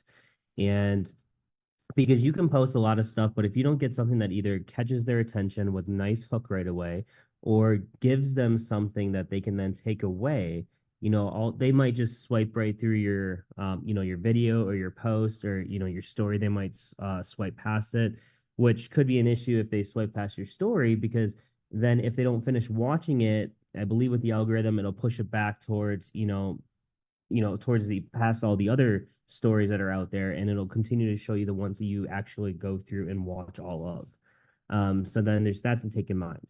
And so I want to start out with right off the bat here, I want to focus on my biggest thing that I think it provides value is having blog articles. And I think every agent, every business owner, everyone should have some form of directed piece to come back to their website that's going to give them more information. And I think a blog article is the best way to do that, because you can, one, bill yourself as the expert in your area or in your industry or, you know, your business type. And by having a blog article, you could then continue to provide additional items that are going to be of value and to be able to send them something that will bring them back to their website. So that way you don't always have to focus on, you know, selling real estate or selling the product that you have. This way you can, you know, build that trust and credibility with them. And so I'm going to share my screen a few different times here. And right now it's on Dolly at the moment, but I will get to that part. I'm going to use one of Tristan's websites as an example. And for a while, we were posting a blog article per day, and now we host them elsewhere. So for this specific example, that it capped out, you know, at a certain time. But what we did here was, you know, for real estate specifically, we took a couple areas that Tristan's and Associates team services. And apologies, I have really bad allergies, so I kind of have the sniffles. But that's here nor there. So what we did here is we took these areas and we started to bill ourselves as the local experts in those areas with different items of, you know, of value. Some might be, you know, top 5 reasons why to move to this area. This one might be the guide to the best activities, dining and attractions. This one focuses on overcoming challenges, you know, with positivity here in this specific area. And this one might be focusing on the best neighborhoods. And so then the best part about this is that, one, we have something to send them to that's going to be of more value to them. Two, it builds you as kind of, you know, this expert here that is very knowledgeable of, one, this area that you're servicing into, where if someone was going to move to this area or looking for a home to buy in this area, that they would want to focus on you, and also it would help for SEO purposes as well when people are searching for these specific things. This is why it's such a good thing to have on your site. So this example, you know, just kind of goes through a few different neighborhoods that are very, you know, up and coming in Westlake Village that you'd want to live in. This last one that I had open was, you know, focusing on the 10 must-do activities here in this area. We have some that focus on, you know, the best hikes or the best places to take your dog, things like that. And so what's so nice about this is that now we have an opportunity to take this one article and post it on our social media. And so what we can do is we can go into Canva. We could design, you know, using the same image. We could create a graphic around this. We could even create a video around this. And one of the places that I use for videos, this one I'm just using a test account right now, but this is lumen5.com. And this is a big reason what I was saying about how you shouldn't just rely on AI to do the work. That's pretty simple how to use it and set it up. You can start with a different kind of template here. There's a bunch of ones that are kind of focused. If you hover over it, it'll kind of show you what that preview looks like right away, and how the video goes through. You know, like this one might be a nice one. You can also do the different sizes here. So keep in mind with sizes, they typically are, you know, built for specific social media platforms. So for 16:9, you might typically would find this maybe on Facebook. This would be more of like a YouTube type video. You can still use it on Instagram. It just is a lot smaller. Probably can't use it on TikTok, but you know, that's why they have these other options here to where wherever you do want to post this, this is why this is so important. Because this square graphic is going to fit perfectly within Instagram, especially on the posts, same with Facebook as well. You have the 9:16 here, which is going to be great for TikTok and for Instagram stories. So in theory, you could really have one video that's going to be actually created into 3 or 4 different sizes. So that should help you a lot as well. But for this specific example, let's just take the 16:9 here. So that way we can build this out. And what we have here is it shows you how you can use text on the media. So you can take your blog post, which is why I was saying, having a blog post is great for that. You can do an AI voiceover. So this text on media is going to have some music in the background, and it's just going to have text that you read. The voiceover is going to have graphics in the background, like videos or images that then has an AI voiceover going over. You can upload your own voiceover, or you can record yourself talking as well.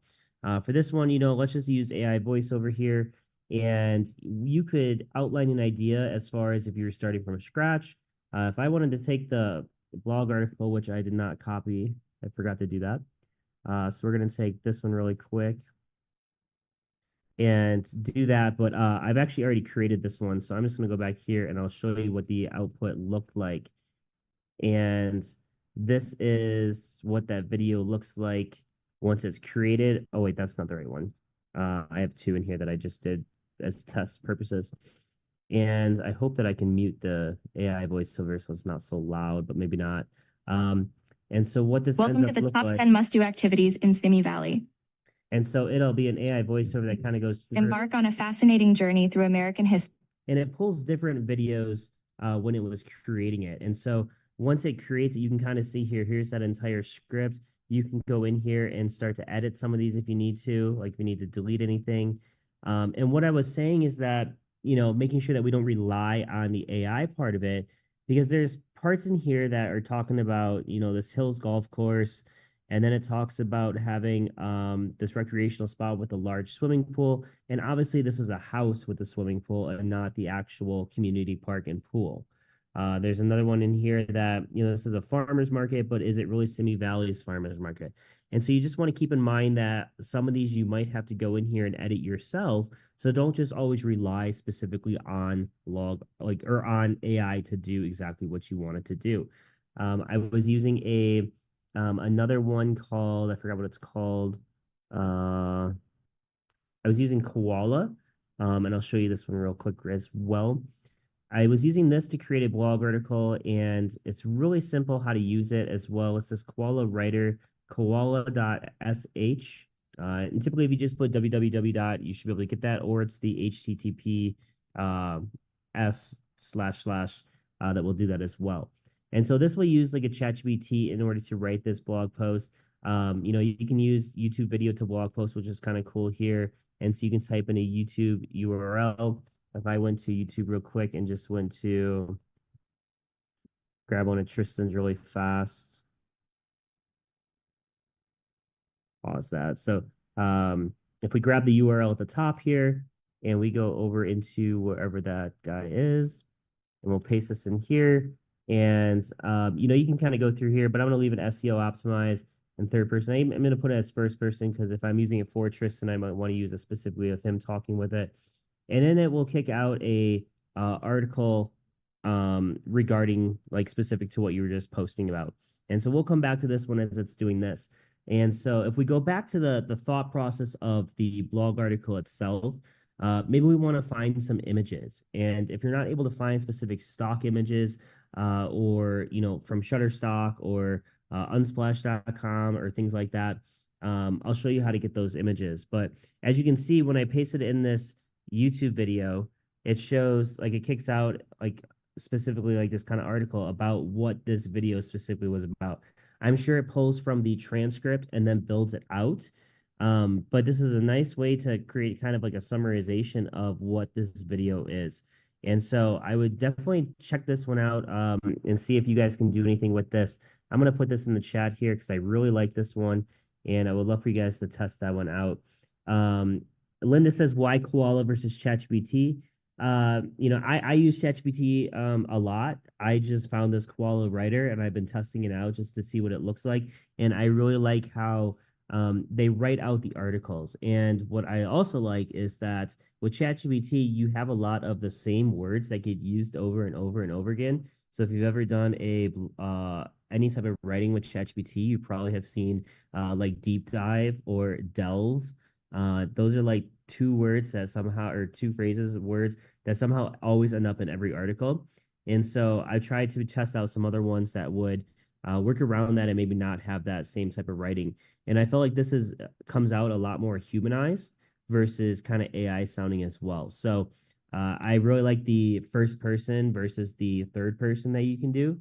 And so I've been testing this one out, like I said, and I really like it. I haven't tried out the koala images here, but I'm assuming this is probably like, Dolly and Discord, which is what I was just about to show you. But if we do try this one out, I might say Westlake Village neighborhood, and we'll see if, this actually populates something to that degree. And but while that's doing that, I wanted to pop over into Discord because Discord is the website, but Midjourney is the actual place where you do the images. And so this is Midjourney here. This is the Discord channel that is used for Midjourney.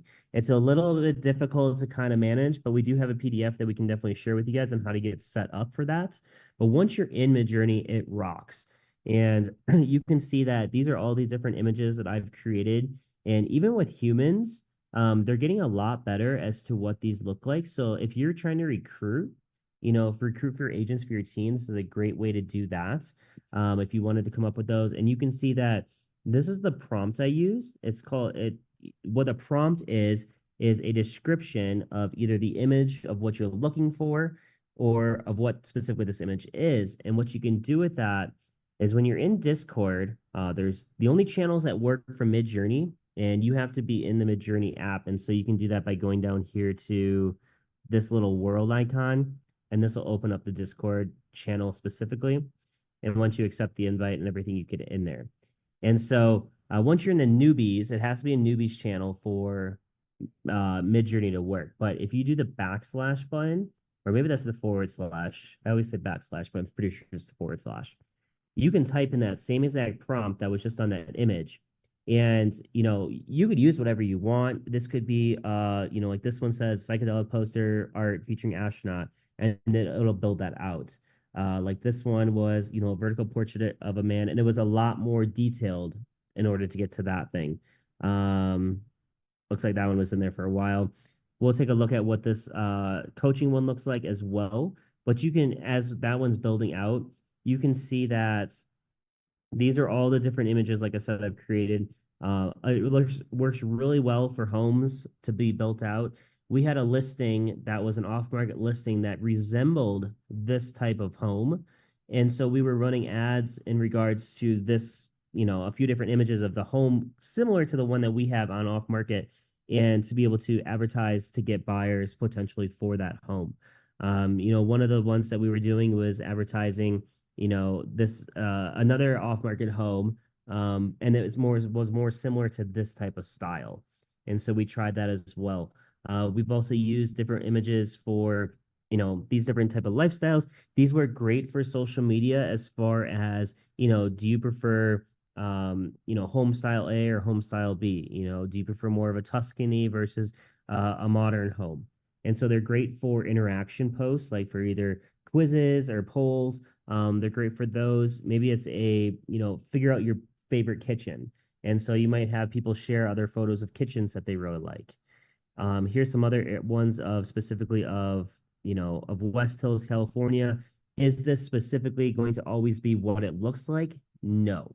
So you want to make sure that, whatever you are doing, it does try to, mimic as quickly as closely as possible to what you're looking for. And so I'm going to pop back over here to Discord, and here's kind of these images that I populated out. So it said one-on-one coaching with real estate agent coach, focus on self-growth and real estate skill. Obviously, this isn't getting what I'm looking for because I want coaching with like 2 people here. But it still allows for some nice portraits. And for anybody that's new to this, the U here stands for upscale. And so this is 1, this is 2, this is 3, this is 4. And this would kick out an upscale image of this specific image. The V stands for variation. So I kind of like this 3. And so I could click variations 3, and then it would kick out some different variations of something similar to this. if I would hit this button, not sure what it's specifically called, but it would then show me 4 totally different variations from this. And so we'll let that continue to do its thing as while that's working there. I'm going to pop back over here. And so, like I said, I've used it for different home images. You know, if you're ever looking for backgrounds to a presentation, let's see, you know, if you're looking for different logos, you could try that. This was for my other business that I have. But then it just kind of goes through and, you know, whatever you're kind of looking for, you could definitely play around with it and get a lot of different variety of stuff. You know, this one we use a lot for, you know, to get a setting of, you know, kind of more of like a retirement type home for, you know, downsizing, but having, you know, still an upscale outside area here in Ojai, California. And this was just more of to create a lifestyle choice as we were generating some images for some social media posts that we did have. And so let's see. I'm going to look at some questions really quick because I want to make sure that I didn't miss anything. As far back as the video thing, can you do voiceover versus using AI voice? Yes, you definitely can. There's just a different section for that. I used to use Adobe and boasting a lot of my listing descriptions, but no longer because it's 2 of ChatGPT's go-to words. Yeah, you can always tell who's using you can totally see that as well, Tara. Make sure you are using things like Grammarly or using, I always like to use HemingwayApp.com. And so I'll take a blog article and I'll put it in here. And then I'll try to like make some edits with it because you can see over on the right side here, it shows you, you know, which ones are hard to read, the grade school level of readability. And I really like to try to make it like grade school level 8 and 9 so that everybody can understand it and read it. And it just makes it a little bit easier to write. And so if we kind of go back, and I'm sorry if I've kind of gone like back and forth, you know, please feel free to answer or drop any questions you do have. But I do want to try to cover a few different AI type of things here. When I was talking about that blog article, we use a specific guideline here of, you know, what we use for ChatGPT. So like I mentioned, I use Koala sometimes and I use ChatGPT sometimes. And so here's an example of one that I put into ChatGPT, and I'll show you what it looks like here in a second. But the main things that we try to call out here is what I like to say about ChatGPT or AI or anything, treat it like an intern, because you have to think that they don't really know anything and you want to basically teach them what they need to know so that they can populate information that's going to be relevant to what you're looking for.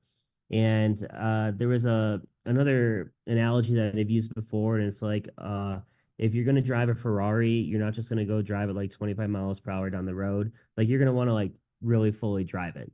And I forgot specifically what that was, but so we want to make sure that we're giving it all the information that we can so that it can execute the best way possible.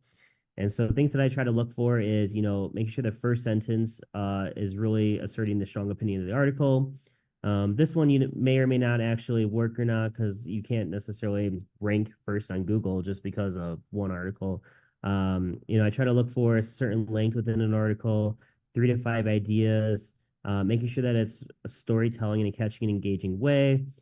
Should be warm, inviting, descriptive, engaging, and catchy. So I try to give it things that will help with that. And I always put in here, do not use flowery language or vague examples, because it likes to kind of be like that. And again, that's kind of where I mentioned about the whole dive and delve thing.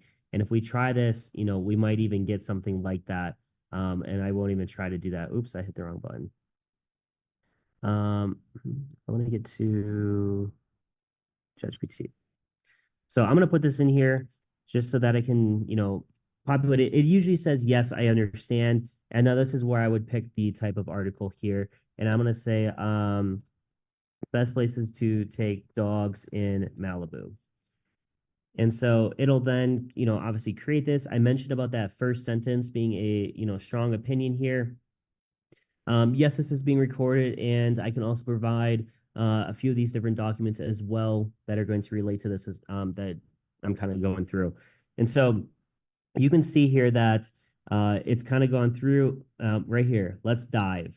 I feel like everything always says dive. So you have to like watch out for that, just because, you know, you don't want it to always sound too AI sounding either. You can always tell it to remove certain things afterwards, and it would do that. So let's just say that this was like a really great one. I would then go into Hemingway and I paste this in here so that I can view, what that readability looks like. And so it looks like we have grade 9 readability, which is pretty good. But we have 5 of 28 sentences that are very hard to read. And so it could just because it's a lengthy sentence. And so I'll try to go in through here and try to make edits based on that. So every corner of this coastal city promises a tail-wagging adventure, blending the love for outdoors with pet-friendly amenities. You can tell that that's kind of like a lengthy, kind of hard to read sentence. So I would probably try to edit that to make it a little bit more simpler to read. Same thing as real estate agent deeply embedded in the Malibu community, explored every nook and cranny to find the perfect spots for your four-legged friends. Again, that was kind of long, but we can definitely, re-edit some of these so that they sound a little bit better. And then what we would do is then take this and build out images that go with it. So what I would do here is now I would say, write me an Imagine prompt for, if I can spell it, for Midjourney to use on social media. And so hopefully if I wrote that right, I might have to use that article specifically. This one still has dogs in here. So then what I would do is I take this and then I go over into Midjourney, and you can use some other ones like Gemini, you can use Bing Chat, you can use DALL-E to create these images. Looks like, over here we could even use koala images. If we tried this, let's just see if this would, what this looks like. And then we're going to take ChatGPT and we're going to use DALL-E real quick as well, just so we can kind of compare all three of these. And what I've noticed before is that like a DALL-E or on Bing Chat, it's more of like a clip arty looking image, to where when we use Midjourney, I feel like it's the most realistic looking image. And you can see, could this be Malibu? Yes, it could be. I'm not entirely sure because I'm not from there. But like this one, I could definitely use this bottom left one, because I think that, is close enough to what I'd be looking for. Trenton, there are no dogs in Malibu. It's completely off. Oh, okay. I'm joking. I'm just joking. That's it. But I love this image. Like this one, like I'm gonna use koala a lot more because this is great. And then especially if I can easily change these, I did like this is if I were to redo that again, I didn't realize that you could pick the sizes here, which is a little bit more difficult than DALL-E and a little bit more difficult in Midjourney. It's doable, but it doesn't always execute what I'm looking for. See what I mean about the clip arty? This is why I don't use DALL-E. But if this is what you're looking for, then totally that's fine. But that's why I really like Midjourney, because of how great this looked. But I'm really into koala now. Like this is awesome. I was trying to do 9x16 for this one. But this is just like an example of kind of what you can do with each of these. And so now that we have, the blog article, we have some graphics that we can post on social media that are then going to tie back to, the blog site. If you wanted to, if we went back over here for this blog article, now we can say, write me social media copy for Instagram posts to promote the blog. And as always, whatever you're doing with AI, again, don't just copy and paste, like don't copy word for word of what it's doing, like what it says and stuff like that. Definitely throw it into your own personalization as well. Is this fine? I think it could be, definitely. But, of course, dive. Of course, I would definitely throw in some of your own words and maybe take from it. It's just a great starting point, but I would never say it's an endpoint to where you should just use it all the time. Even this image, I think, turned out perfectly for Instagram story.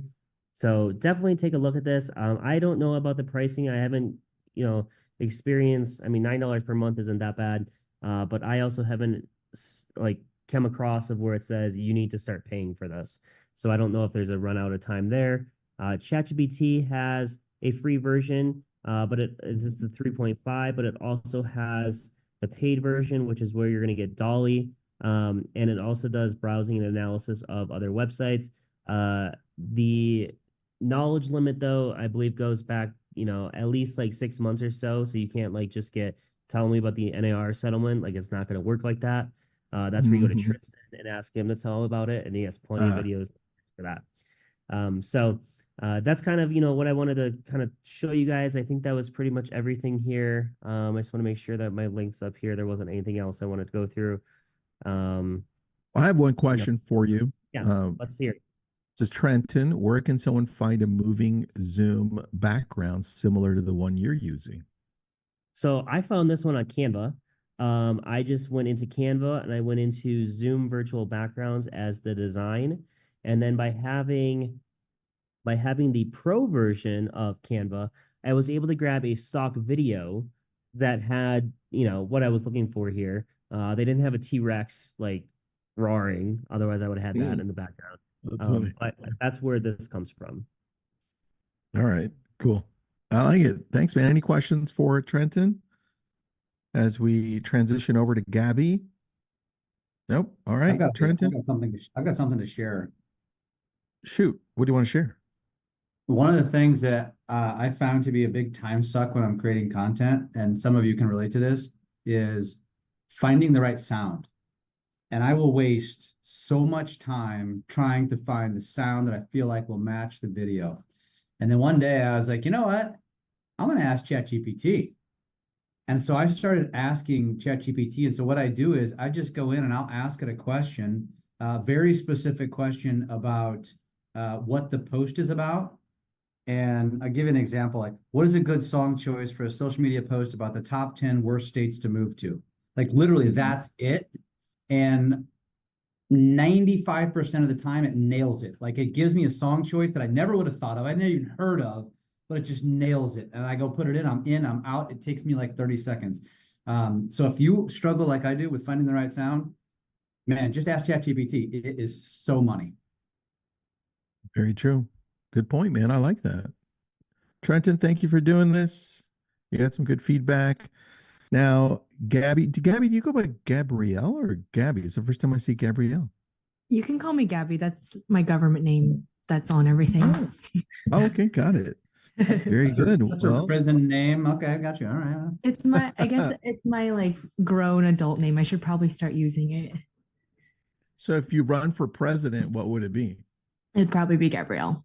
Gabrielle. Okay, I like it. Very cool, Gabrielle. Thanks for jumping in. Thanks for doing this. We were really impressed by the quality of your content and how easy it was to connect with you through the content. You really drew us in, and I wanted to quickly show your channels so people can take a look. Let me grab it. Your two main channels, it's YouTube and Instagram. Is that where you would say you gravitate to, right? Mm-hmm. Perfect. Let me grab those and put those in the chat so people can take a look. And I'll probably show a few things as well. Let me. While you're doing this, let me paint the picture. Because I've stalked you a little bit, Gabby. I love it. I love it because it's like a day in the life. It's very much vlog style. And then the editing style she uses, I'm stealing because I love how you take, I assume, and we're going to ask you this, I assume you're shooting everything in landscape, which goes against what you should be doing.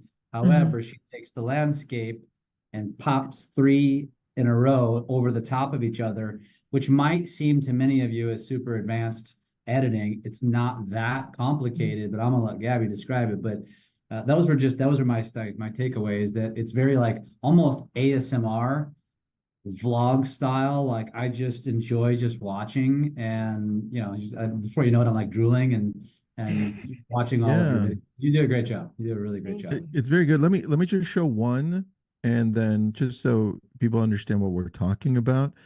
This is on her Instagram. Obviously, YouTube is a little longer, right? More drawn out story. But let's just click on the first one so you all can see what this looks like. And let me Let me stop the share and then reshare because it didn't share the sound. Hold on. And optimize that. There we go.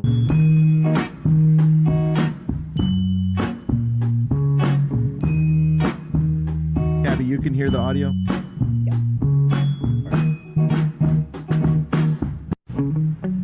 So then it circulates through.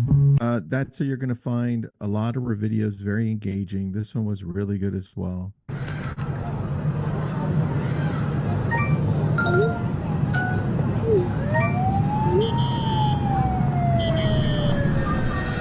G'day friends, welcome. When was the last time you felt peaceful? Like truly peaceful? That's it. Very easy, smooth, tells a story, really good imagery. And you'll find the same thing on her YouTube. Like I said, they're just a little longer. She's got a really good following as well with not that many videos, which is I took amazing. a lot down. I actually have 208. Okay, But got it. I was going to ask yeah, you about that, yeah. but that's really good. Like your New York visit that you did 3 weeks ago, 40,000 views. That's pretty awesome. All right. So with that, my first question to you is, did you always shoot video like this from the very beginning in a story fashion, or did you grow into that? I've vlogged since 2018, like off and on. So the storytelling and the way I shoot now with more of a filmmaking approach definitely evolved over the past couple years. And sorry, let me turn that down. It's evolved. I didn't shoot like my first videos are the most cringy videos you'll probably watch. It's me walking around UW going to class, and you could probably just hear me breathing because I didn't know how to do music over the video yet. Like it's taken a long time to get here, and I did archive, or those are privated. There's 208 videos on my channel, but those are only going to be released for special people in the future, maybe. That's so funny. Yeah. I like that. I like that. Can we go to basics here and first ask? So what are you using equipment wise? I actually have it right here. I use the Sony FX30, and before I was using a good old Canon G7X. That was, I feel like, the OG vlogging camera that everyone in my demographic talked about. I'm kind of like your daughter. I grew up on the beauty tutorials. I was watching those skits on YouTube since 2004. I always wanted to be kind of in the YouTube space, and I didn't know, but I feel like I'm in that time where I still went to school and did the whole thing of going to school, trying to find a normal job, and every time it came back to YouTube. And so I really leaned into it, bought this camera last year. This is the 11mm lens, if there's any camera nerds out there too. That was my next question to you. Yeah. This is the Sony 11mm lens. It shoots super wide. This is not a full frame camera. The hot cameras going around now, if you're familiar, is like a Sony ZV-E1. It's really marketed to like the everyday content creator. Those are great cameras. Honestly, the one I have is overkill, but I really wanted to get into filmmaking. So this was kind of created for a beginner filmmaker to learn more about shooting with more advanced settings and color grading, shooting with different LUTs and things like that. So still learning. This is why I got this, because it's the kind of 101 camera to cinematic shooting. If somebody comes to you and says, I want to emulate what you're doing, do I really need to buy a camera, or can I use this? You can totally use your iPhone. I've seen some amazing stuff shot on, especially the 15. I still have a couple generations back, but it has Apple Log now where it shoots really flat, so you can input colors with color grading. But you can do so much on the phones now. It blows my mind every time I see someone else's video. I still use my phone. I also use this little camera, which is an Action 4. If I really don't want to kind of walk around with my big camera in public specifically, I use this little guy. I find that it's better than, I liked it better than the GoPros and kind of the Insta360 camera. I thought the quality was really good. And then my third camera is my phone. So, and then once you mix those shots in there, no one's gonna tell Yeah, the that's difference. the bigger point. Mhm. So when you are out in public, because you're shooting these shots of you sitting and eating a pastry, right? Or you Mhm. just sitting on a bus, and you specifically said you were in New York alone. So I assume you were in New York alone, which means you're shooting your own stuff. So just set up a tripod. Yeah. I figured the answer, but I want people to hear this. Like when you go out and you create, you're just setting up a tripod. What is your feeling about like people looking at you? It took a long time, but you really just have to not care. And everyone has kind of their coping mechanism with this. But at the beginning, I like wearing, uh, this is like a comfort thing too. I like wearing noise canceling headphones just to like muffle the noise around me, so it feels as though I'm focused in. Obviously, I want to hear my surroundings. I'm in public, but a little bit of just so it feels like you're in a bubble. Whatever your thing is, kind of experiment and see what works for you. But yeah, there's always going to be people looking at you weird or people thinking it's really cool. I think the one roadblock that I got over is that I've been consuming YouTube and content from other creators honestly probably my whole life by now. Like I'm the internet generation, and I would never think that they were weird if they were recording themselves in public. You know, it was just kind of reframing it that way. I would think they're the coolest person ever, and I would respect them so much because they have the audacity to put themselves out there.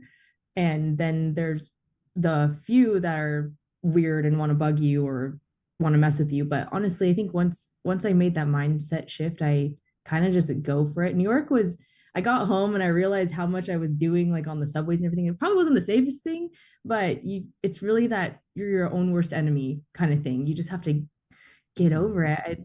Simply put, just stop being scared or let go of the fear of being perceived by others, period, I guess. Who are you building this for? Who are you talking to when you film this and it goes out?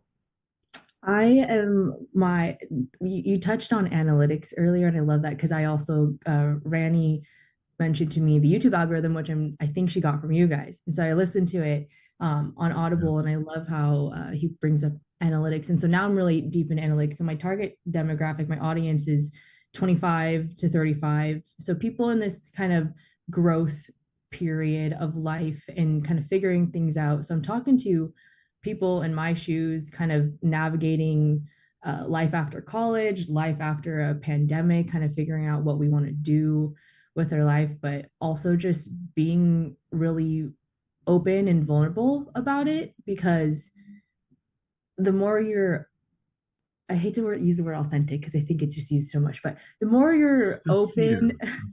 Yeah.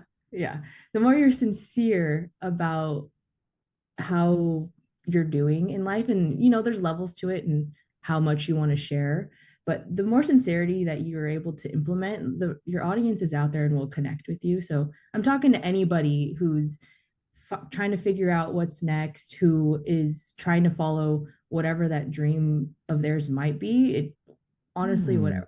I've connected with moms in their 40s who also wanted to move to New York or want to move to Seattle, or are learning how to spend more time taking care of themselves. So I feel like I've reached a lot of different people in a lot of different ages, but my main viewers are 25 to 35. Are you in that age range? Yes, I'm 26 now. I wasn't going to go specific because I was like, it's okay. I used to be scared a lot, but it is what it is. I want to pat you on the back because there's a lot of people sitting on this right now. They're going to watch this that do not have an audience dialed in. They want to be everything to everyone, and that will never work. And so, listen, folks, this 26-year-old has gotten into this is the future of not only our world but our industry. And this is your competition who's going to eat your lunch. And I know it sounds, between me and Tristan, I'm the aggressive one here, and I'll say it like it is. Really? I would have not guessed that. But this is what I preach about. This is what I'm talking about. I'm sitting here listening like I'm gonna learn something rather than thinking like I could be your father. You can't teach me anything. You know what I mean? But that is a problem, I think, with a lot of just humans in general. But I wanted to say that because I'm proud of you. Like that's the fact that you could answer that and dial that right in. I was like, damn. I wonder how many. That was a good answer too. That was a Great good answer. answer. It's like, as I'm trying to discover what it is that how I fit into this world, I want you to come along and try to discover that with me. That is such a honestly powerful audience that you're bringing in. Before I ask Hector's great question, or Jeff does, when it comes to the audience, how are you watching them interact with you? What does that look like? Is it through DM? Is it in the comments and then you take it to DM? What does that look like, and how is it translating into creating relationships? I wish there was a more straightforward answer and a more sustainable way to approach it, but it's all avenues. I get DMs, I get comments, and it's up to the person to engage back. You know, it's great having comments, but you have to respond to them. You have to take it to the next level, respond to the DMs at whatever capacity you have, and it's engaging with those creators kind of in the same space too. Is, you know, you can't just post and let go and move on. You got to also engage with other content, build that community that way, support other creators in the space. And I think the moment I found kind of how I want to approach that, because there's definitely a line with, you know, overconsumption, and then, you know, you can go down into the weeds with that, but you really got to treat this online community as if you're meeting a friend for lunch once a week kind of thing. Like you got to put in the effort and build a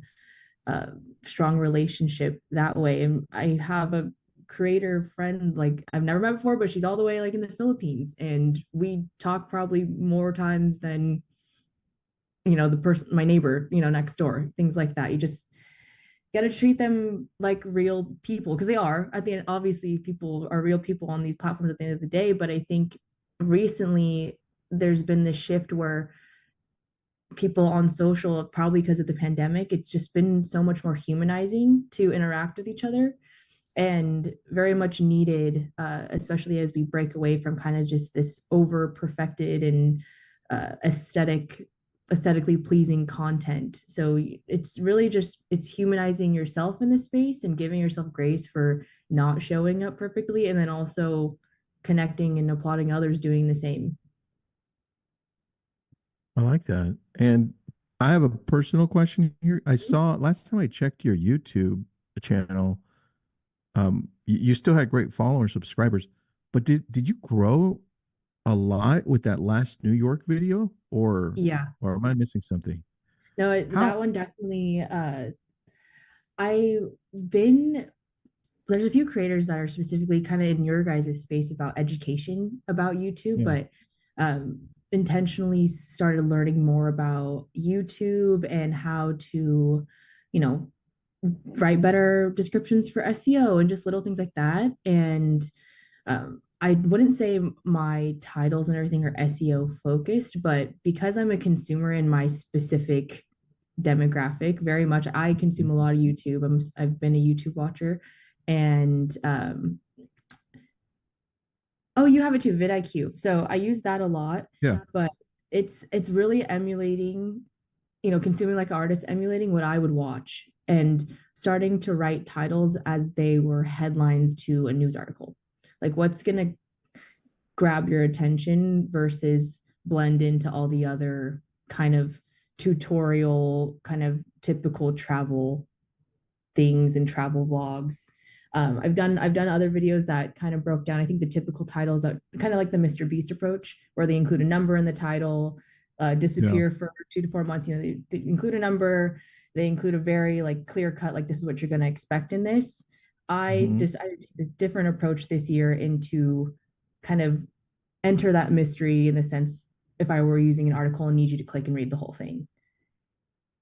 That's all. Listen, look at the great comments, Gabby. I know you've seen them, but everyone else, read them with me, because It's inspiring. It must make you feel amazing, Gabby, where you're heading. Cinematography is on point. As a New Yorker, I think you spent your time super wisely, which I really loved that one. And then look at this, only 30 seconds in, and I had to subscribe. It's hard to find genuine people on social media. And then the other one, look at this. So glad the algorithm suggested this video to me. That monologue in the intro was straight from a rom-com. This is the type of stuff that we all want to create, or at least connect with our audience in a similar fashion. How long does it take you to prepare and then edit and then throw out there? Is it all just you, or do you have a team? Right now, it's just me, and the creative process is not linear. It's certainly not linear. It always starts with an idea. I'm a big writer. I write any thought that comes in my brain down, whether it be in my notes app or in my notebook on a sticky note. And I love, honestly, the notes app on our phone is such an underrated tool. I think it can do so much. You can link to other notes now, which I just discovered. I'm sure it was there, but that changed the game for me. I'll write whole scripts in there. So just depending on how current your idea may come, and how quickly you can execute it, it really depends. But for me, I kind of gave myself this shelf expiration life of an idea, is that if I have it and I feel strongly about it and I'm able to outline it that day, I need to execute it within a 7-day turnaround in some way, or else it's going to get put into the back of the dusty shelf in my mind, and it probably won't be revisited till later. Editing I edit in Adobe Premiere Pro. It takes a long time. There's no, and again, I've been testing and learning since 2018, and I can tell you the amount of times I had technical difficulties, like cried because I lost footage or lost my whole sequence, because it's all trial and error. If you're not taking a class to kind of teach you the ropes from your starting point. But thankfully, like that New York video specifically, I felt like I went into filming that trip with the editing and my post-production in mind. So that made it a lot more seamless. So always having kind of your consumer facing product, the thumbnail, the storyline in mind before filming helps a lot. I try to not, you guys brought up thumbnail earlier, so underrated. Your thumbnail is everything, truly. So having your thumbnail and your outline in mind before filming, it sounds so, I don't know, it sounds so basic, but it's so crucial. Especially when you go into editing, or else you're just gonna end up with so much more to go through at the end. Depending, a reel can take me 2 hours if I sit down and edit it and post it, or it could take me a week. So it really depends. Yeah, this is the thumbnail for the New York one that you just did 3 weeks ago. Right there. So people understand what that goes through. Look, we'd love to talk deeper about SEO and description. Gabby, we'd love to bring you into a group coaching session just to go on how you discover that. So that could be separate. But Jeff, what are your thoughts on, and I know you and I both watched some of her videos, but what are your thoughts on how she edits her videos for engagement from the very beginning? Because their hooks are so good. Your hooks are great, Gabby. Thank you. What are your thoughts on that, man? Well, you're muted, buddy. You're muted. How about now? There, you're good. So I actually wanted to ask a different question that Shoot. I think everybody's thinking is, all right, I now heard you say you use a professional camera, you use Adobe Premiere, which is advanced. I hear you telling me that it takes sometimes weeks to edit a video. And I think that the initial reaction from everybody is going to be like, I'm out. No way. I can't do this. And so I really would love to ask you, just assume that someone in this audience reaches out to you and says, what do you suggest I do? And I don't have that skill set. I'm 55 years old. I don't have a professional camera. I'm willing to invest in a tripod and some microphones and things like that and learn some things, but I don't feel like that's going to be the best use of my time. But I do want to have a bigger presence. What would you tell them? Hire a video editor. There's so many. The influx of inbound emails that I get offered for video editing.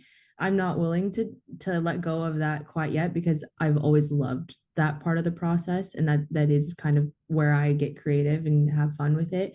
But if it is a skill that takes time and patience with yourself to learn, and if you just don't have time in your business where you're strong already, it's like, the tales all the time, just delegate it out. Like there's so many video editors, VAs that can video edit now, and there's an abundance of that. There's certainly not a lack thereof.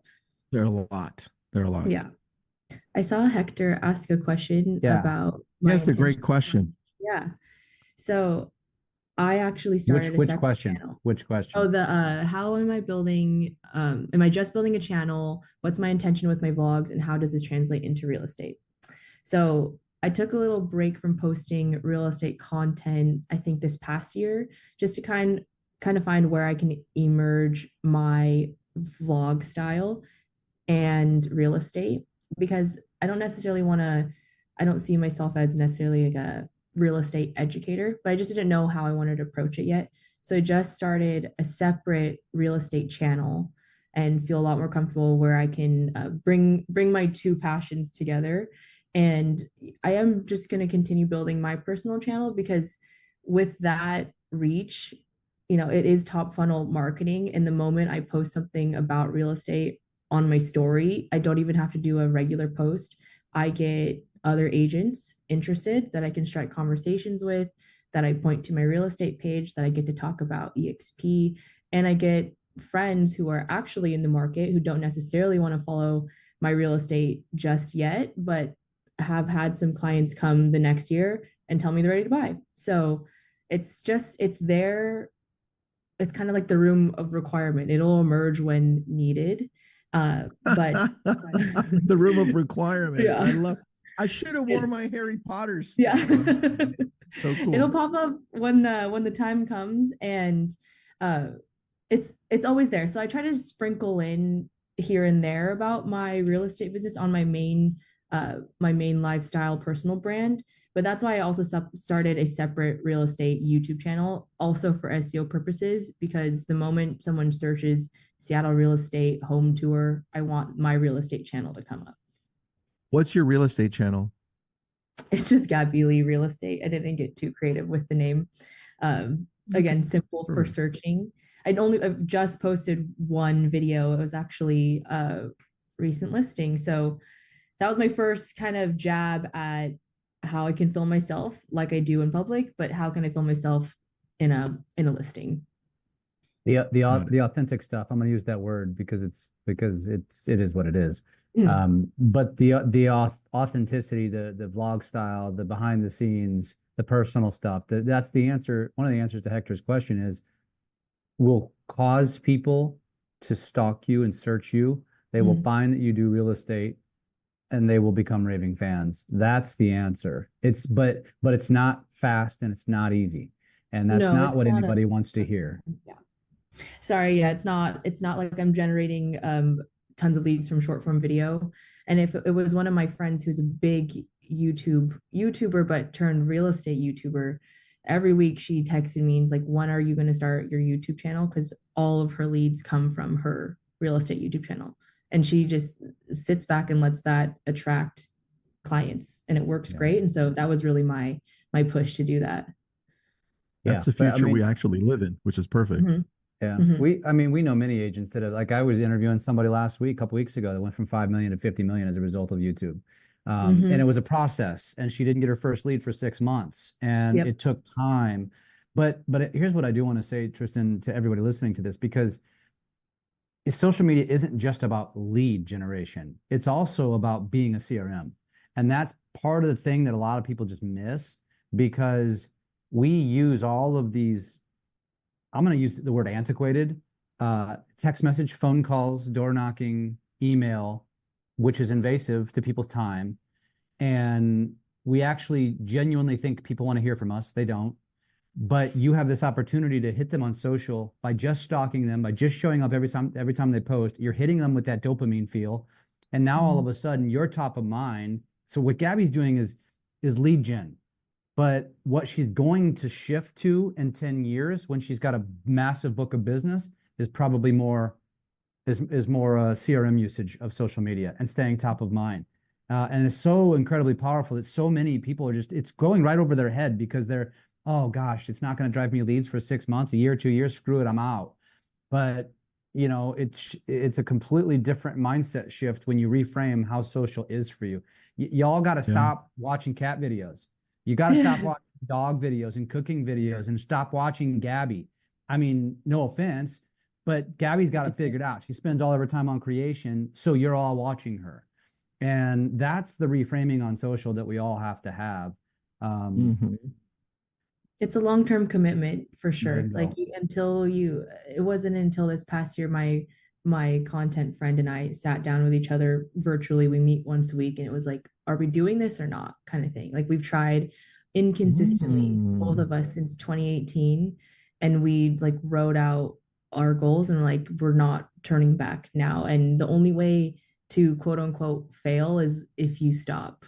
Like if you're consistent, it doesn't have to be amazing content. It doesn't have to be perfect by any means, but if you show up every day that you pick or every week, like growth is inevitable.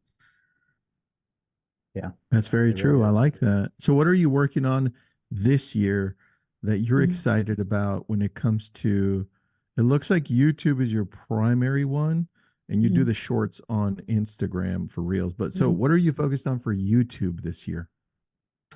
Is really capturing more. This is where I kind of felt uncomfortable first to share, but being more open about how I'm trying to balance both of these kind of lives and being open about having a real estate business and also trying to do content nearly as full time and showcasing that as that part of the journey and um, showing how I got into real estate. And that's kind of where I want to focus my efforts on my real estate channel. Again, and kind of weave in that's what I love about YouTube. You can link other videos within the videos with cards and in the descriptions and everything. So I kind of want to hint on my lifestyle page that what I do for work because it gets lots of questions. And then those who are interested can find more information on my real estate page. Um, You're creating So- a funnel inside of the description page. I like that.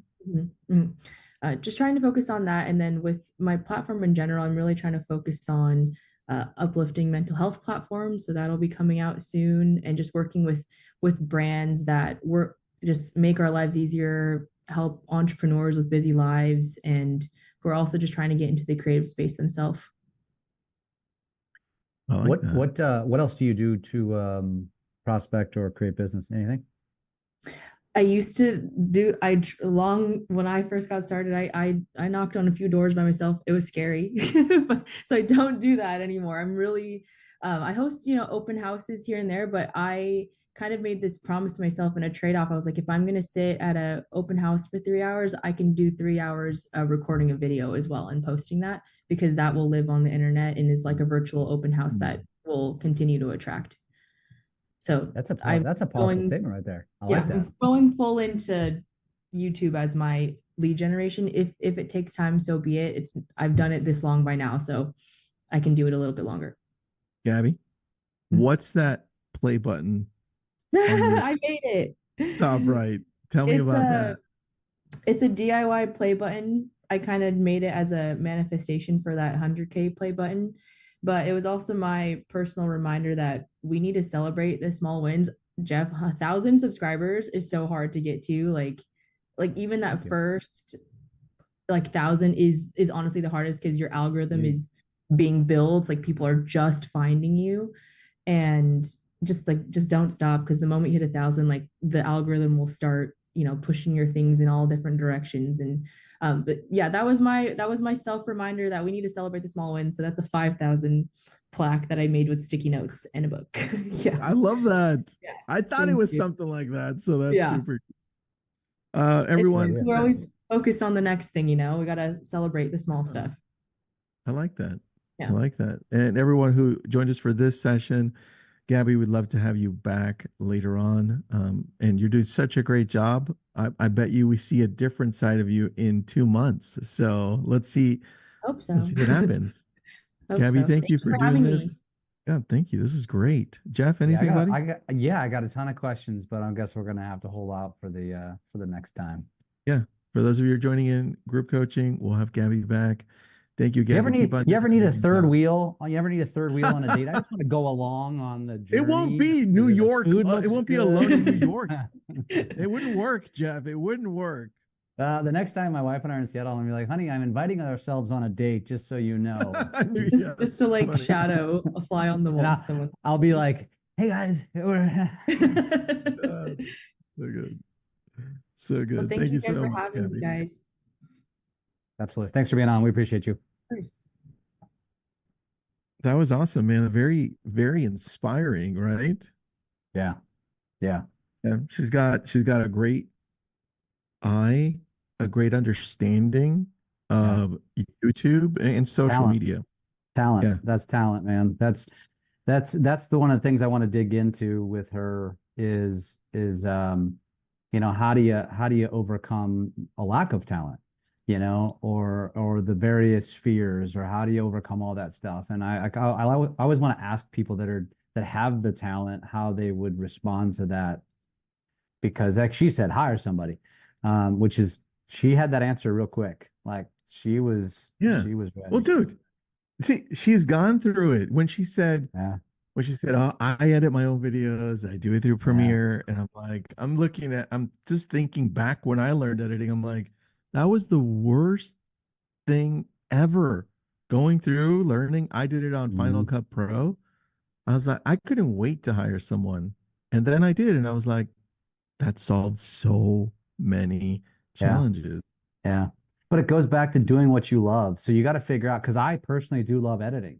Now, I don't use Final Cut. I use Viva Video. I use a mobile, but I started with iMovie and I've just stayed mobile. But I genuinely enjoy editing. I have to remind myself to offload stuff because I do have a team, but because I enjoy doing it, I think that's what you have to do. So when you look at this social media journey in totality, you got to figure out, all right, which piece of the circle will I love, will I lean into?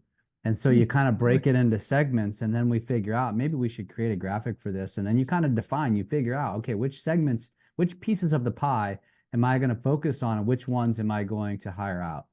And I think that's I think a lot of us aren't there yet, though. I think that might be that is secondary to really identifying who your audience is. That's why I loved, and you loved it too, Gabby responding so quick when we asked, where are you trying to reach, right?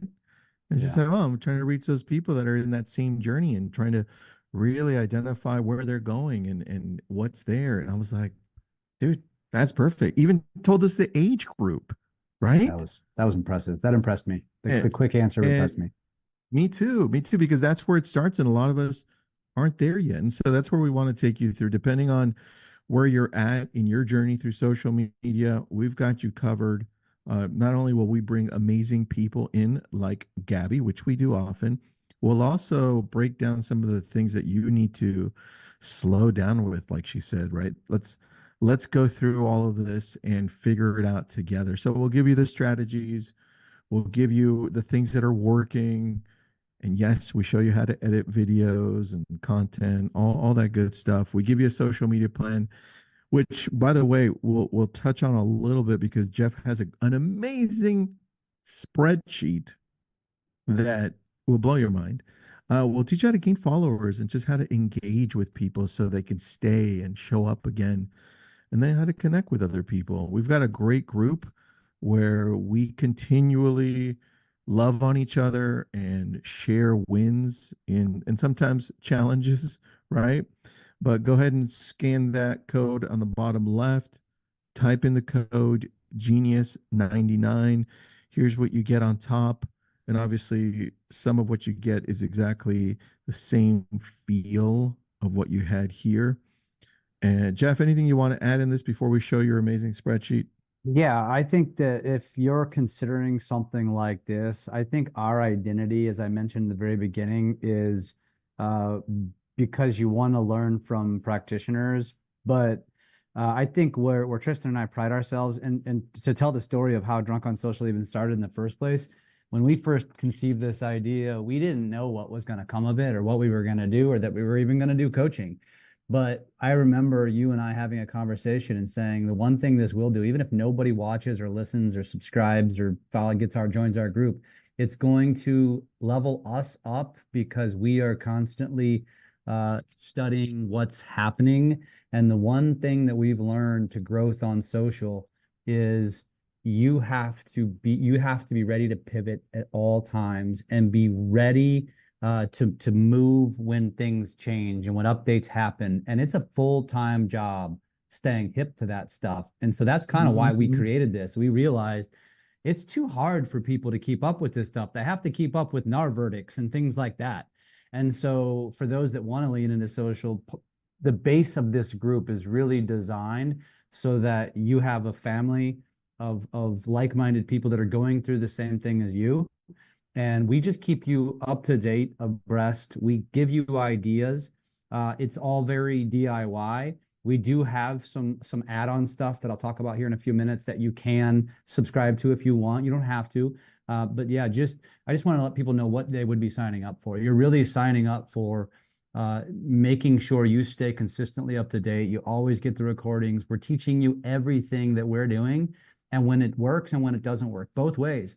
It's here's something new. We're gonna go try it first. Don't waste your time, but just wait and we'll show you and we'll tell you if it works.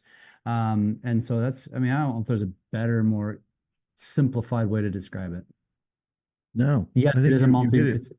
It is a monthly subscription, Susan, and there's no contracts. Yeah, good point on that. I think you hit it right on the head when you said we're a family. I was like, oh, I actually felt that. I was like, yeah, we kind of are. So I didn't think about that before, man. It is. And yeah, our mascot is a crazy raccoon. Yes, that's true. And his name is Dose.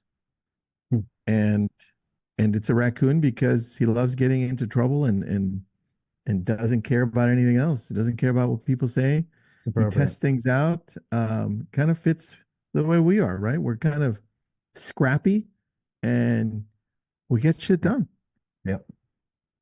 So there you go. All right, Jeff, show me your amazing spreadsheet because the first time you showed me that, I was like, there's no way, dude, you put that all together. That's so cool.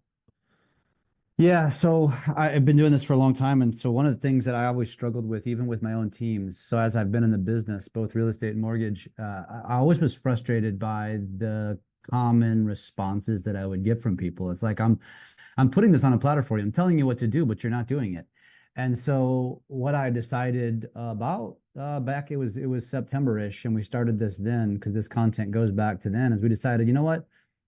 One of my superpowers is creativity and creating content. Like I don't have a problem coming up with content to create. In fact, my coffers are so full, they overflow and a lot of stuff just dies and never even gets done. And so what we decided to do is I created it's a separate platform, a coaching platform that's more one-on-one with me, but we have this content spreadsheet. And so what we said is we understand, and I firmly believe, I guess let me preface this by saying this. When you get into the social media journey, I define it as like 3 different ways you can go about this, Tristan.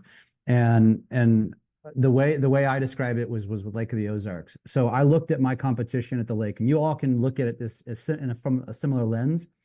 There was a real estate team who is a husband and wife team with like 10 gorgeous blondes. And I was like, I can't compete with that. I'm screwed.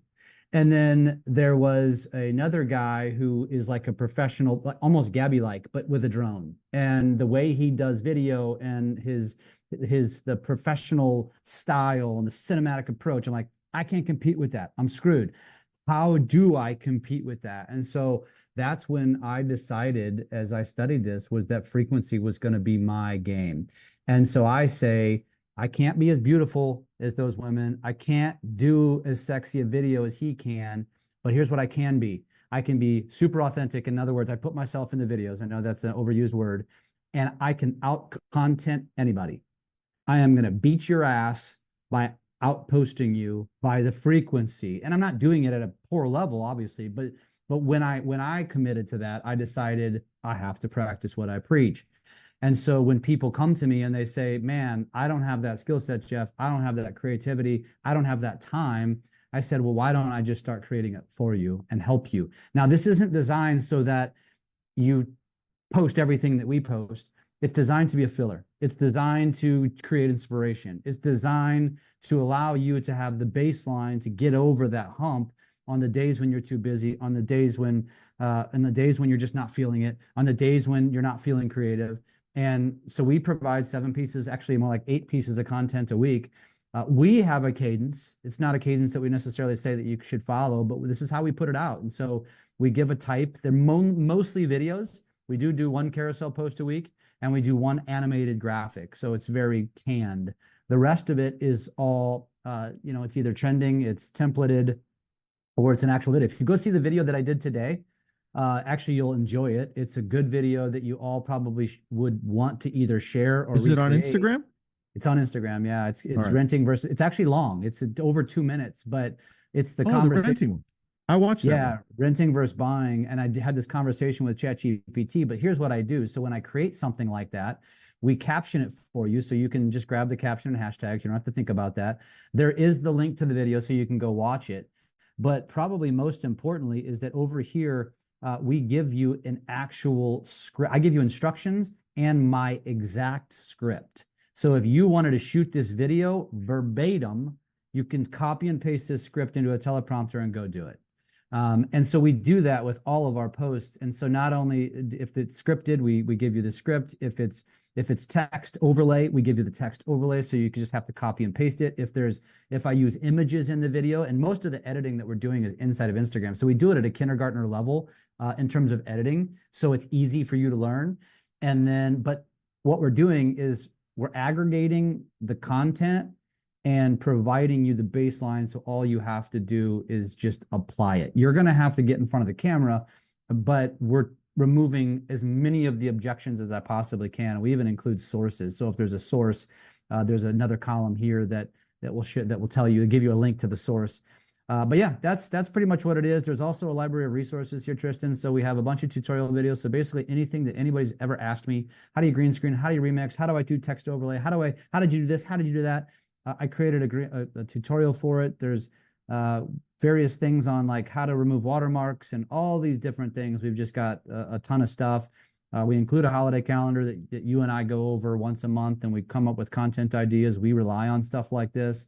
And then there's just some other tabs that break it out. If you were specifically looking for a carousel, you can just go see the carousels. If you're looking for a video, etc. But this is an add-on. This isn't a part of the 99.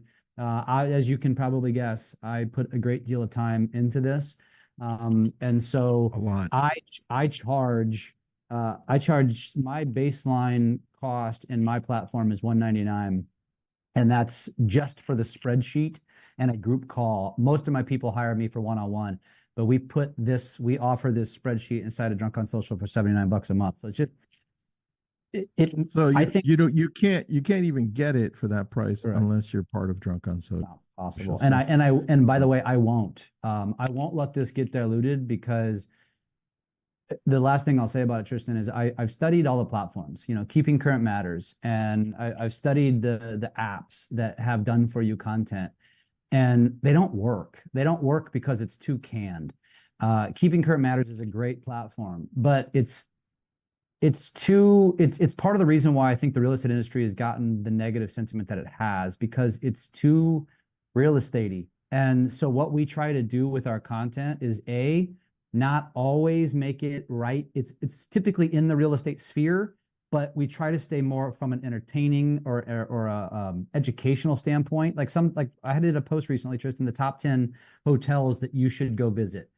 And which is interesting stuff that will make people want to follow your content because it's entertaining or educational in nature, and not, this is why a buyer's agent's necessary.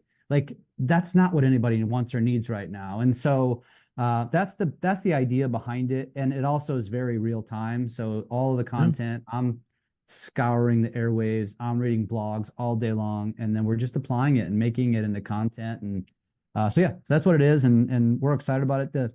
I will say one more thing that we don't have yet, but it's coming, is a video editing service.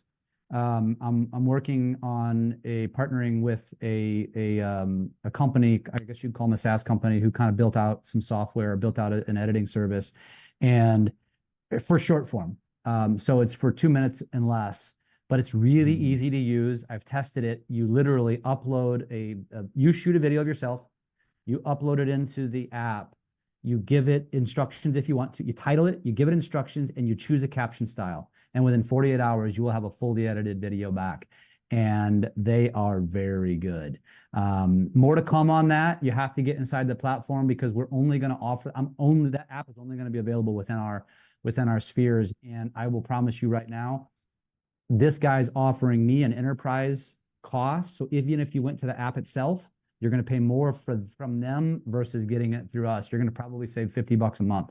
And so it's just a cool add-on that's coming probably in the next few weeks, to be honest with you. Actually, Tristan doesn't even know about it yet, because I've been working on this behind the scenes, but it's coming and it's cool. And yeah, hopefully a lot of you can take advantage of it.